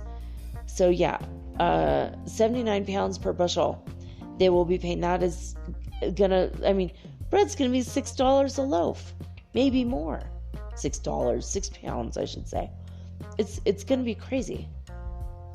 And you know what? If they had not done Brexit, I mean, I'm sorry to say, they wouldn't have to pay that tax, because it's an export tax, or I guess technically an import tax from the European Union. They were never in it, though. They were never ever in it, because they would have already been dealing with euros instead of British pounds of silver the whole time. They never went to euros. It's so disappointing. I'm sad on behalf of the people who have to deal with their businesses being greatly affected because of Brexit. It's kind of weird. It's just like a relationship where, you know, the guy's like, you know, ogling other women and talking to other women the whole time, and only has one foot in the relationship, not both feet in the relationship. You know, it's just crazy. That's kind of what the UK did to, you know, the whole European Union issue. Anyway, let's not talk about that anymore. But yeah, so bread prices. And the reason why the prices are so high is because it was very, very dry and nothing would grow. You know, a lot of the harvest in the beginning just dried out or wouldn't, there was no rain. And then all of a sudden there was so much rain that it was massive flooding. And there, what this article wasn't, I read it earlier, what the article didn't mention was the locusts that came through. That was the other thing. Up through the southern part. And I think that their locusts did hit parts of the UK. It's freaking crazy. I don't know. Let's just send love and light and the energy of everybody being able to eat and be satisfied at having enough to eat in the UK. And by the way, instantly throughout all of Africa, who had the locust a few weeks back. Let's send them that energy too. So Kisongo mud volcano has erupted in Indonesia. I think it was in Java. I read this one earlier. 4 people were poisoned again, with stuff coming up out of the ground, right? The gases and the fumes that came out of the volcano right before it erupted made 4 men sick, and they were out there with their livestock, their water buffaloes, and they had to go immediately to the hospital. They came back and 19 of their buffaloes were missing. And somebody kind of got rude about this article, saying, oh, you're reporting on buffaloes missing. Well, that means, you're not really a real reporting agency. But what this person does not understand, and this is where I'm going to talk about Heifer International. I looked into Heifer International as a charity to donate to, which I have donated to. And their thing is that the idea of, if you give a fish to a man, he'll eat one time. You give him a fishing pole and teach him how to fish, he will eat for the rest of his life. That's the kind of idea behind Heifer International. And what they do is, by the way, their website is heifer.org, heifer.org, O-R-G. So you can donate animals to families who are starving. They're very barely making it in life. And this will totally turn around their family. And then it will totally turn around their neighbors, and then their neighbors' neighbors. And in a year to 2 years' time, you have now rescued an entire village full of people. And this is why, if you give ducks, a flock of ducks to a family, the family, so one of the volunteers for Heifer will go and live with the people and teach them how to take care of the ducks, and show them that the ducks can wade through a rice paddy, for example, and as they're, basically defecating, they're giving nitrogen into the rice and increasing the production of the rice. And they can also eat the eggs of the ducks, and they're very highly nutritious. And the extra eggs they can sell at the local market, and then that will pay for things like school books and transportation for the children to go to school. Pencils and notebooks and all that. And then when the ducks breed, they have other ducks, and then they give those ducks to the neighbors, and then they breed, and then in a year to 2 years' time, the entire village is saved, and everybody's okay. And I love this idea because it's such a beautiful sentiment. And I've given bees, I've given, I don't know, is it a flock of bees? Probably not flock, a hive, there it is. A hive of bees I've given to Peru, and I've given, what else did I have bought flocks of ducks for families in Indonesia, I believe. They're very interesting that you could do this. And so there was one article I read, though, in a magazine that came to my house years, over a decade ago, about heifer. And there was a man who said something that just struck my heart. He said, if I die, my family will be sad, but they'll be okay. But if my water buffalo dies, we will probably all starve to death. And that means that to my family, our water buffalo means a lot more and is more valuable. His life is more valuable to me than my own life.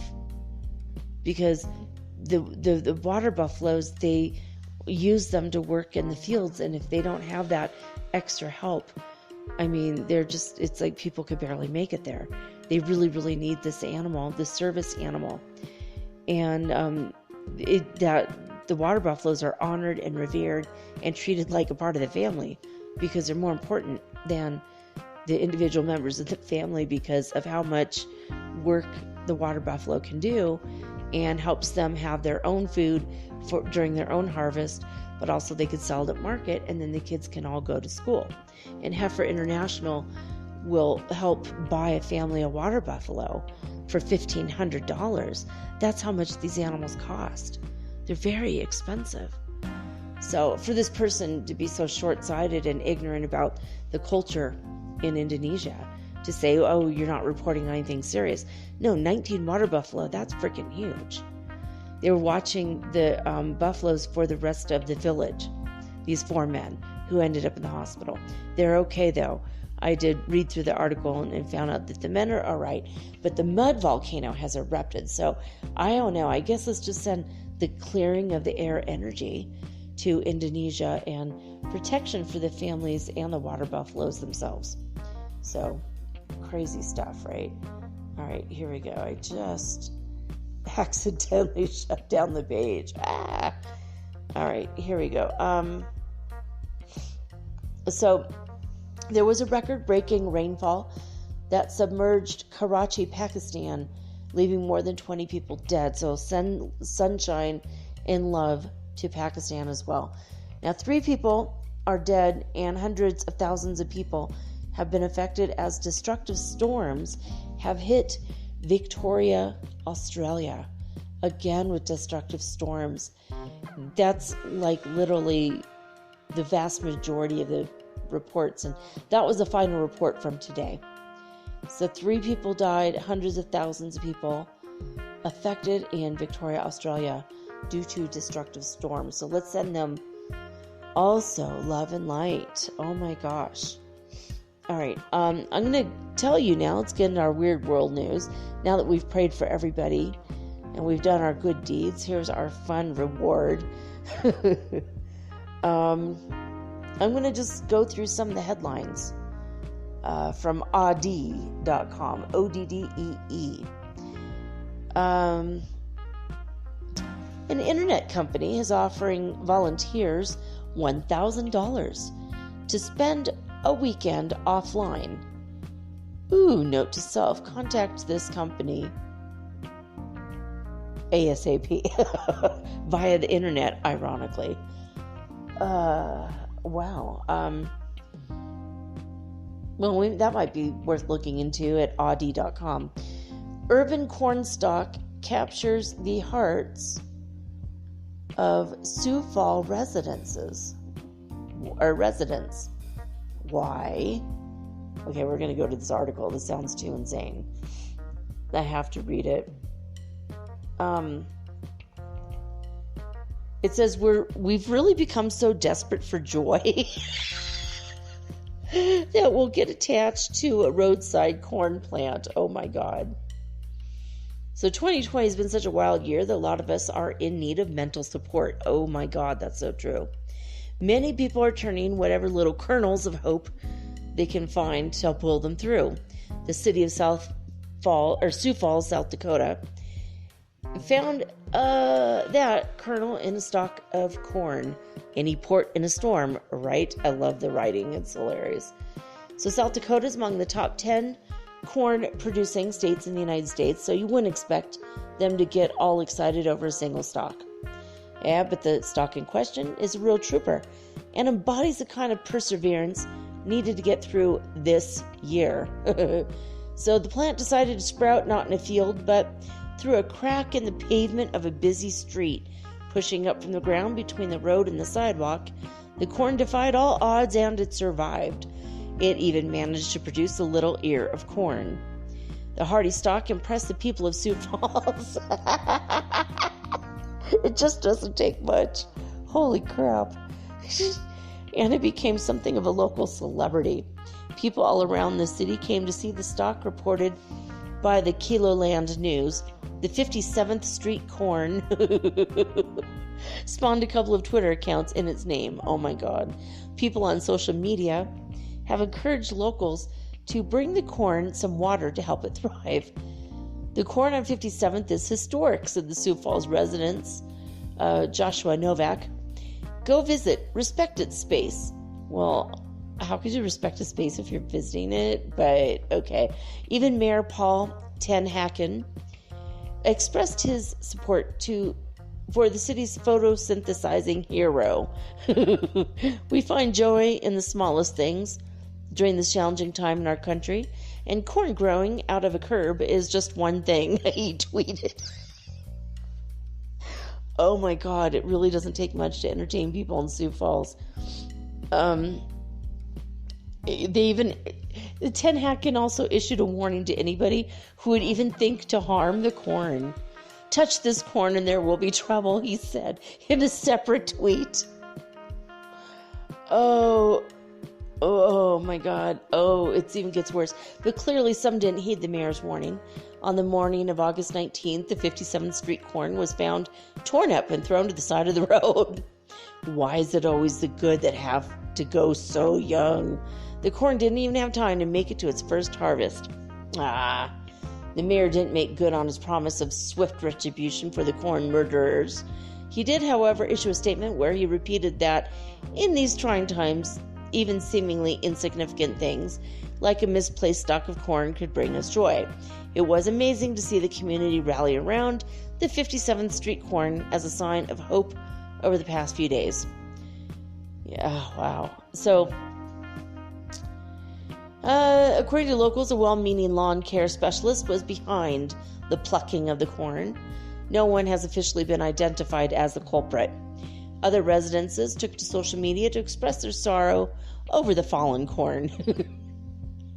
Oh my God, this story is getting cornier by the moment. Novak, who had encouraged people to visit the stock, posted a memorial photo on his Twitter. Oh my God. It just gets cornier. Oh my God. John Newen, a journalist for SDPB News, tweeted that the corn proved that one single stalk can change hearts and minds. May you grow again among those plucked before their time, Newen wrote. That corn was really the very best of us, lamented writer Alison Rayan.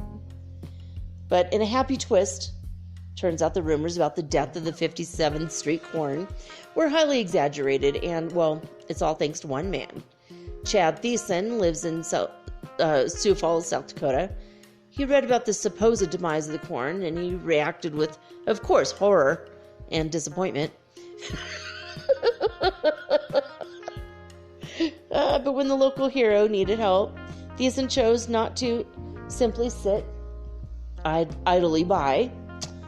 And so he dispatched a corn-loving crew, consisting of himself and children, to help Cornelia, as he had given the title to the plant of Cornelia. Premium soil from a local garden was mixed with Miracle Grow and a long drink of water, temporary container procured and decorated with the flag of the great city. So he moved Cornelia to a safe location on Connie Avenue. Now he's looking for a permanent home for her. The only two requirements for the new home are that it be a public location where we can receive any and all visitors, and that a lower risk of us being abducted or torn out like our previous residents, according to Thiessen. So on August 21st, Cornelia went on a spa trip with the Hillbillies Repurposing Project. Thiessen said she could expect to be spoiled with air temperature, rainwater, and a good dose of the South Dakota sunshine. While Cornelia hasn't yet found her final home, she seems to be in good hands. Let's hope that her story ultimately has a happy ending. Well, you know what? I would be all ears to hear more news about Cornelia in the future. Oh my goodness, what a story. Okay. All right. A Detroit woman was almost embalmed this week while still alive. I did watch a news clip on this as well as read an article earlier. So basically, she died, and firefighters were called, and they could not revive her. She's brought dead on arrival to the funeral home. She was an older woman. No, actually, no, I'm lying. She was 20. I remember thinking, well, she must be like 80 or something. You know, the weak pulse. No, she was like 20 years old. Oh my God, my son just walked in the room and I did not hear him ninja step up the stairs. Oh my God, you scared the crap out of me. Hi, Virgil. So, so this woman was brought into the funeral home, and when they went to embalm her, she started breathing. How terrifying is that, right? But she's okay. She's in the ICU, but she's recovering nicely from her crazy ordeal. And nobody really, they didn't really know what was wrong, what had happened. But yeah, there's that. So Amsterdam has been battling a public peeing with plant pot urinals growing hemp. We might have to read that one. We might have to read that. I have to read that. I cannot not read that after our corny story about Cornelia. So, of course, they had to shoehorn weed into it. Those wacky Dutch, that's what it says. All right, so yeah, let's see this. Name 2 things that first pop into your mind when you hear the name Amsterdam. If you thought of pot and the red light district, then you're like most people. Well, you can now add public peeing to that list. With the coronavirus closing most bars and other public places, people have to relieve themselves somehow, and they've been doing it all over Amsterdam because there's nowhere open. Oh my God. Then when the city opened to the public again, rowdy revelers on their way home, after having a few drinks, started peeing around even more. I guess, after the territory's been marked and all that. It's gotten so bad that the city officials had to do something about it. So now they've invested $60,000 in a very Amsterdam-y solution, planting pot urinals filled with pot. So, while it's really industrial hemp, you'll excuse the author for twisting the truth just a little bit for wordplay. A total of 12 green pea urinals manufactured by a Dutch company of the same name. Green pea is their name, really. They've been installed in the red light district. Green pea, red light. Oh my God, everything is about color there. Blue Dutch, I don't know. That's got to be something. I probably just said something, and that might be like a wild sex position that they only do in Amsterdam. The flying blue Dutchman. I don't know. Anyway, they've been installed in the red light district and other tourist attractions. That's a tourist attraction. Oh my God. Okay, so Greenpeace inventor Richard de Vries told The Independent that the urinal was born out of a concern for both the city and the environment. Peeing against a wall is going to damage historical buildings. It's dirty, it's unhygienic, and it attracts flies, says de Vries. We came in with the idea of a planter to help keep the city green and provide something that we can make fertilizer from. Okay, so from harvesting pea to harvesting peas. Indeed, the green peas, P-E-E-S, provide a useful fertilizer that can be used in agriculture, and it's produced through all-natural pea-powered processes. So much alliteration. As the user relieves himself or herself, adventurous ladies might use the urinals too. The pea runs into the internal tank, which is filled with hemp fibers from the plants growing in it. So the hemp acts as the odor neutralizer. There we go. That's actually smart. And it keeps the green pea smelling fresh, nature fresh at all times. Once the tank is filled, the mixture of pea and hemp fibers is removed from the tank. After composting, the hemp urine mixture becomes an organic fertilizer rich in sulfates. And it says, more importantly, the fertilizer contains plenty of phosphates. And it's an incredibly important mineral for agricultural plants. So, what are they doing at this? I'm going to try to skip ahead here. They want to make a positive impact. On African... So they're going to send this to African... So yeah, they say several African farmers have tested the potential benefits of urine-enriched fertilizers with very positive results. Their vegetable yield was twice as high when using a regular fertilizer without the urine. They're going to export their urine from Amsterdam to Africa? Are you effing kidding me right now? I mean, you would think that they would have urine in Africa. You think they have urine everywhere in the world. What the hell? This is a really crazy story. They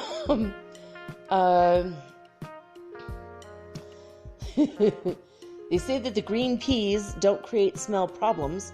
The new green peas have also been further developed and improved in terms of sustainability.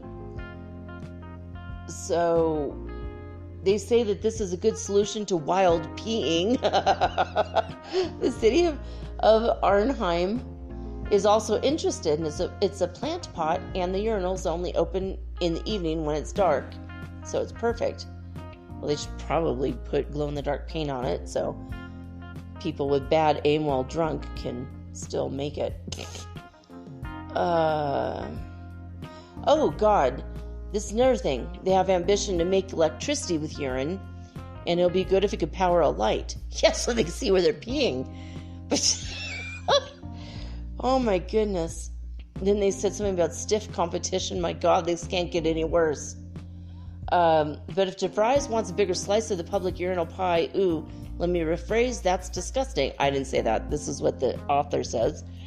If DeVries wants a bigger market share for his product, he's better hurry up. There's other companies expanding elsewhere in the world doing kind of a similar thing, I guess.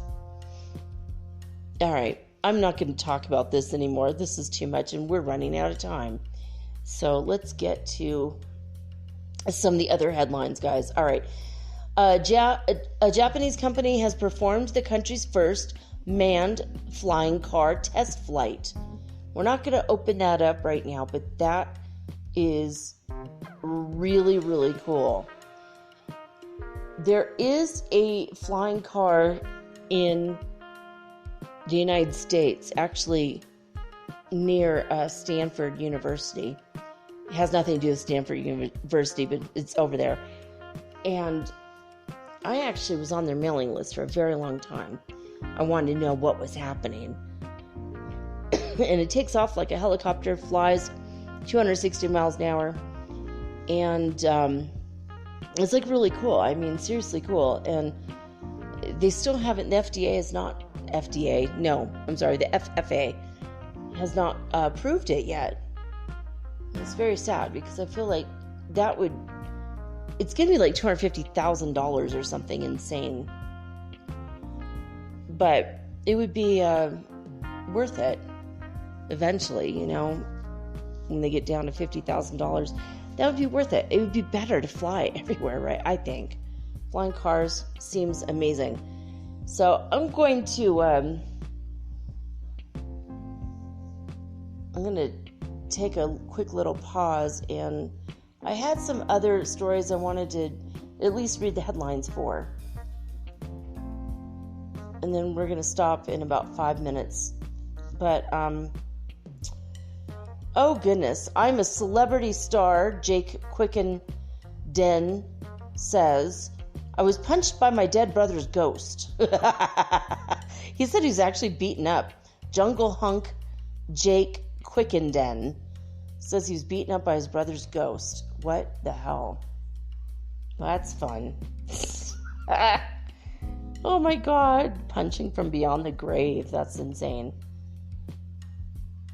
And speaking of punching, 2 tropical systems could bring 1-2 punch for the Gulf Coast. Yeah, we talked about Marco and Laura. The twin flame hurricanes. All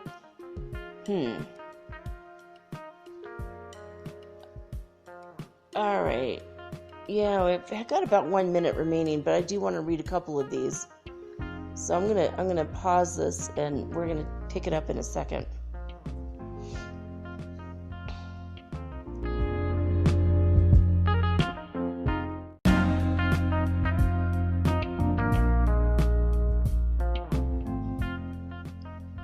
Yeah, all right. I've moved on to coastcoastam.com. I just wanted to read a few of these headlines, so we have a little bit of extra weird world news. All right. Around 1,500 volunteers attended an indoor concert in Germany on Saturday as part of a study to simulate how the novel coronavirus spreads in large gatherings. Well, that doesn't sound intelligent. So they staged an indoor concert experiment with 1,500 people who might have just given each other coronavirus. It doesn't sound smart at all. Engineers hit a new world record for data transmission over the internet. A team at University College of London has hit a rate of 175 terabytes or terabits a second, which is similar to downloading every single title on Netflix in less than a second. Oh my gosh. That's crazy. I don't think I could download every single thing on Netflix in a year. Okay, maybe I can, but that's crazy. We already know about the asteroid heading our way on election day. It's not going to actually hurt us. If it does impact is only 6 feet across. Probably won't be. It might miss us, actually. Is our future as time travelers? There's a little bit from the Nightshirt. Eric Wargo deep dives into the possible future as alien time travelers. That would be fun. Psychics have been seeing a boom in business during the COVID-19 crisis. Yeah, I can imagine. New bacteria has been discovered in electric mud. That's strange. Some bacteria has been using electricity to survive. Well, you know what? That's a reason to shut off your lights at night. Bored ravens have been leaving the Tower of London. Prophecy and legends say that the monarchy in the tower will fall if the ravens leave. Well, to that, I can only say one thing. Woohoo! And speaking of the UK, other lake monsters in Scotland.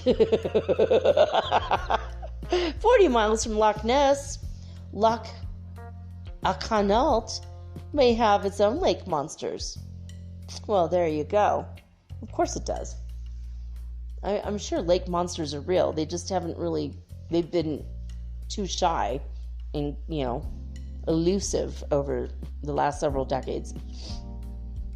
And here's another article. No, an asteroid will not hit Earth on the day before Election Day.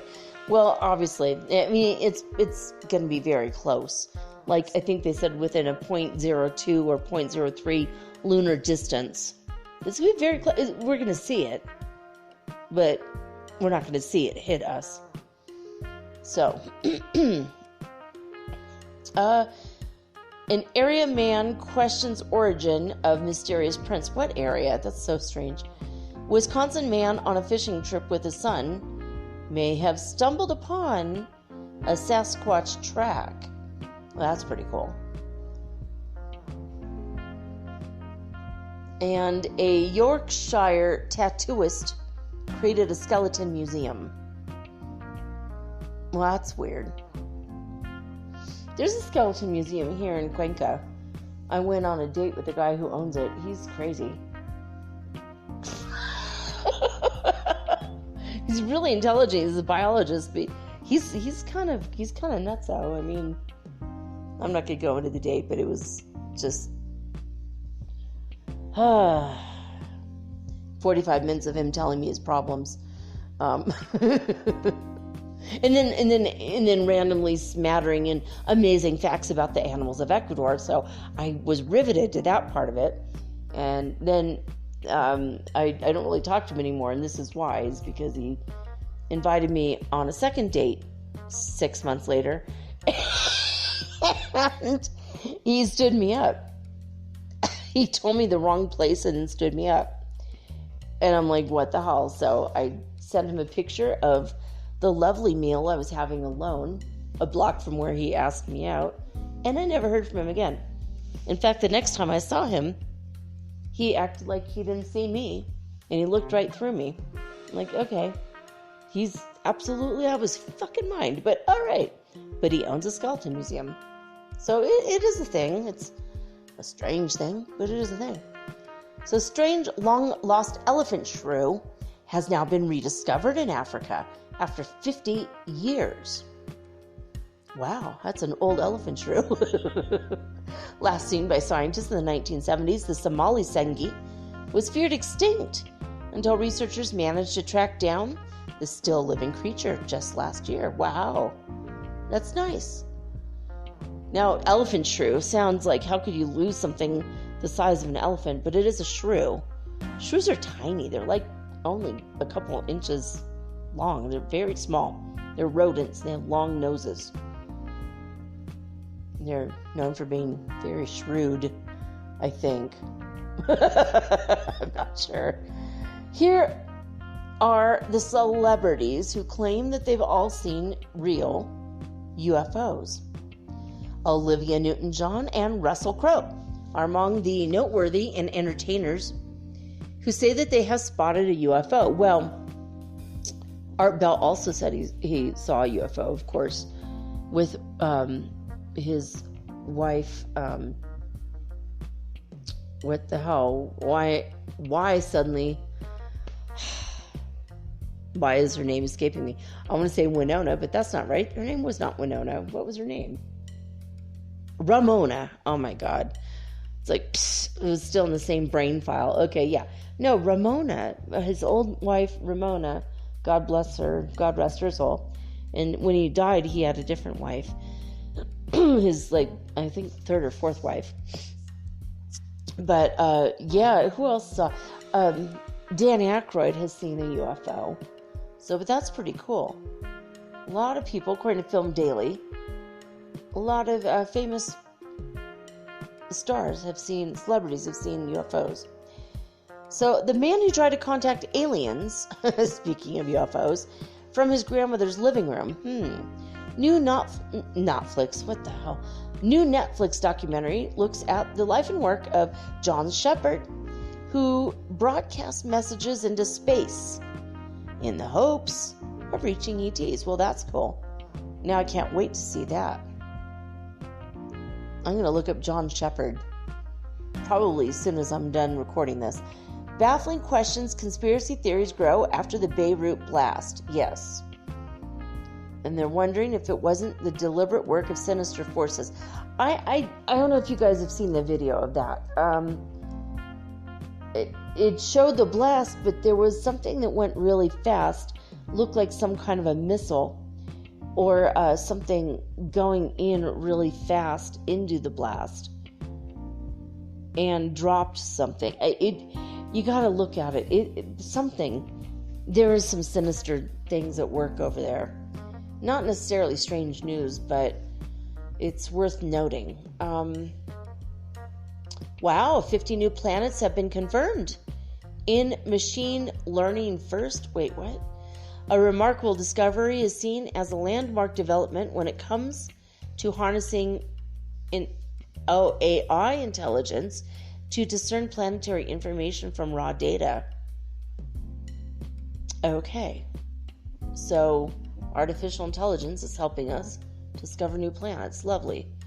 There's a mysterious monster called Ogopogo in a Canadian lake.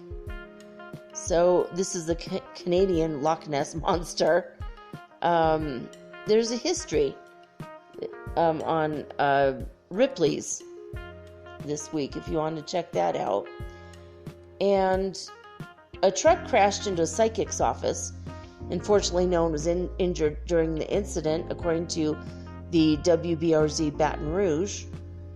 The proprietor of the psychic room was forced to endure several jokes about how, of course, she did not see that coming.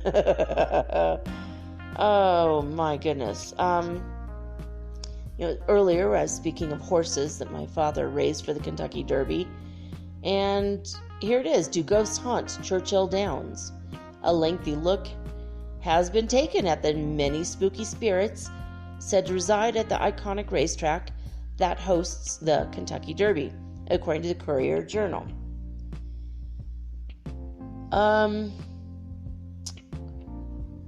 Oh, this is very odd. An accident has left a Jamaican woman with a British accent following a terrible car crash. Deanna Ray Clayton woke up from a coma, and she was stunned to hear herself speaking with an unrecognizable voice. Ooh, walk in, anyone? That's weird. Israeli teens discover a trove of 1,100-year-old gold coins. Well, that's a cool find. The rather sizable treasure from the 19th century was found buried in a clay pot and unearthed during an archaeological dig recently, according to Smithsonian Magazine. So there's been a marijuana test for stressed out Warsaw, Poland zoo elephants. The administration plans to give medical marijuana in the hopes to improve the massive creature's quality of life. Well, I think if they give them a giant nature preserve in Africa, that also might do it. Puerto Rico's Chupacabra. Woo! Chupacabra. That might be what's living on my roof. I mean, I am in South America after all.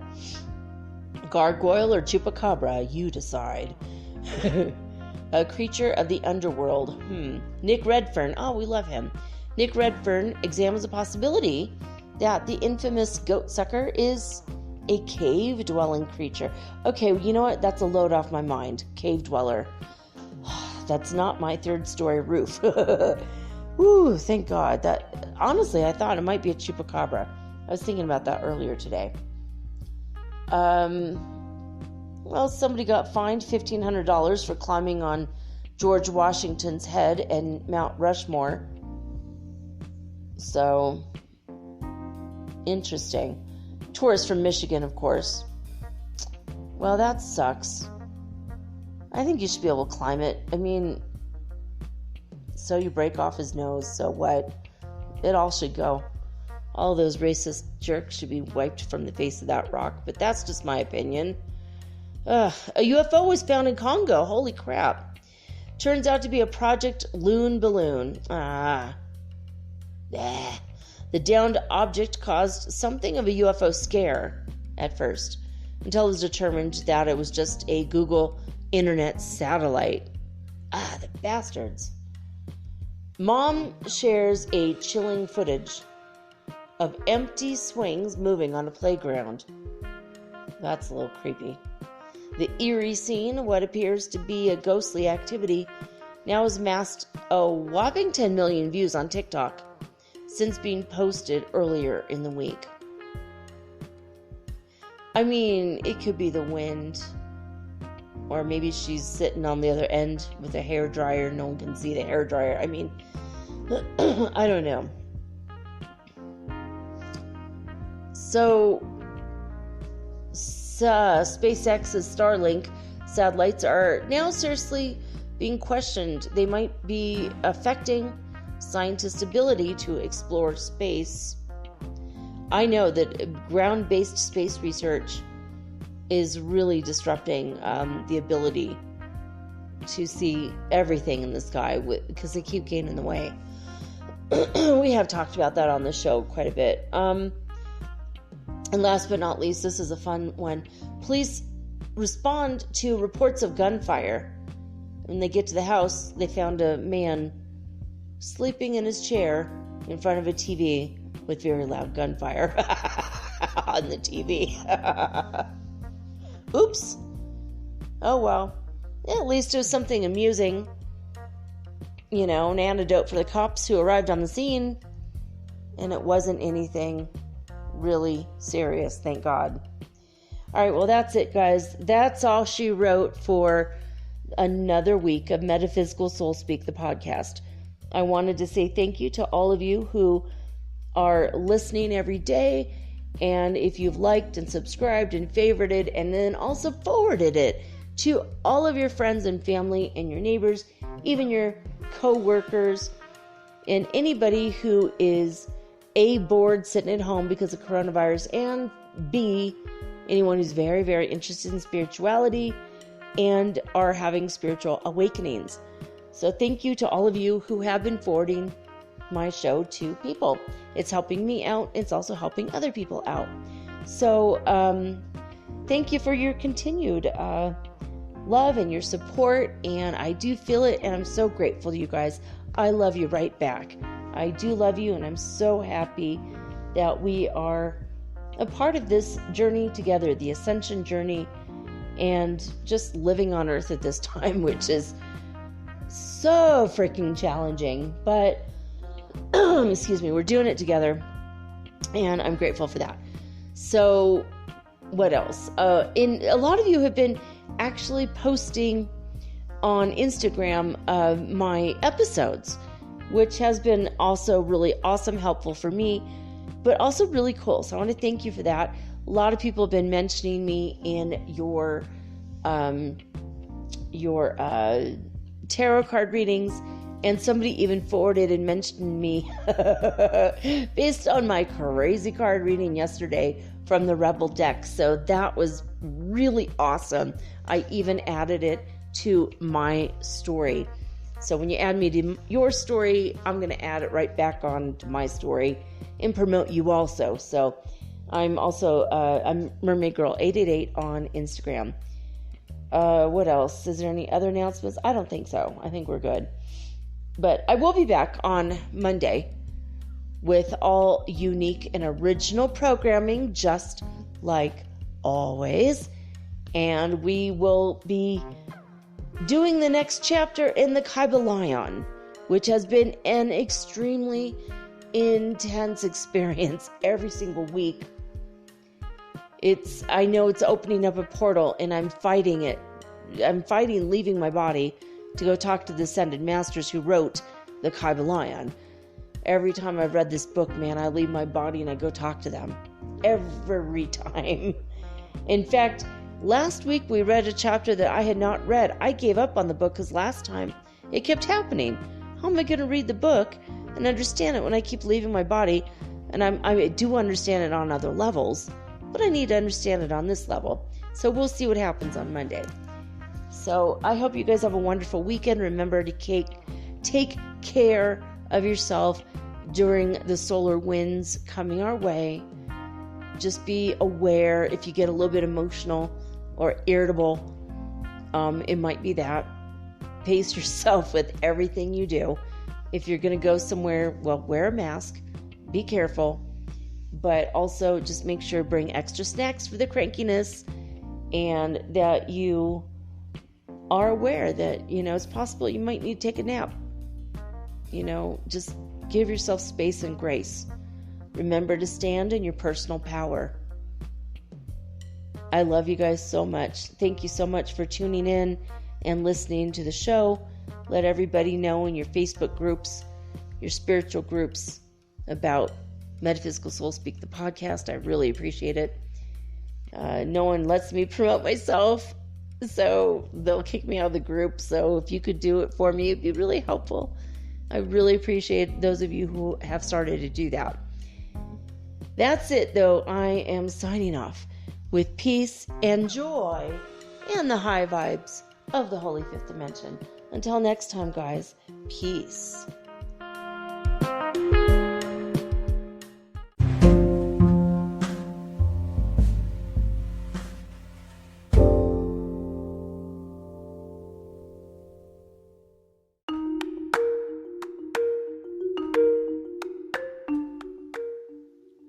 Happy August, guys. I wanted to extend to you my birthday special. I was born this month and I wanted to do something for you guys. Normally, my readings are $111 for a tarot reading or a psychic mediumship reading. That means I can basically help you talk to any of your deceased loved ones, your higher self, even God himself, or any of the Ascended Masters that you've always wanted to have a conversation with. What you need to do is just contact me at mermaidgirl888 on Instagram. Just direct message me and let me know you're interested in having the birthday special $88 reading. That is $33 less than my normal price. And as always, my cloud readings are also available at $33. So there you have it. Happy August. I look forward to hearing from you.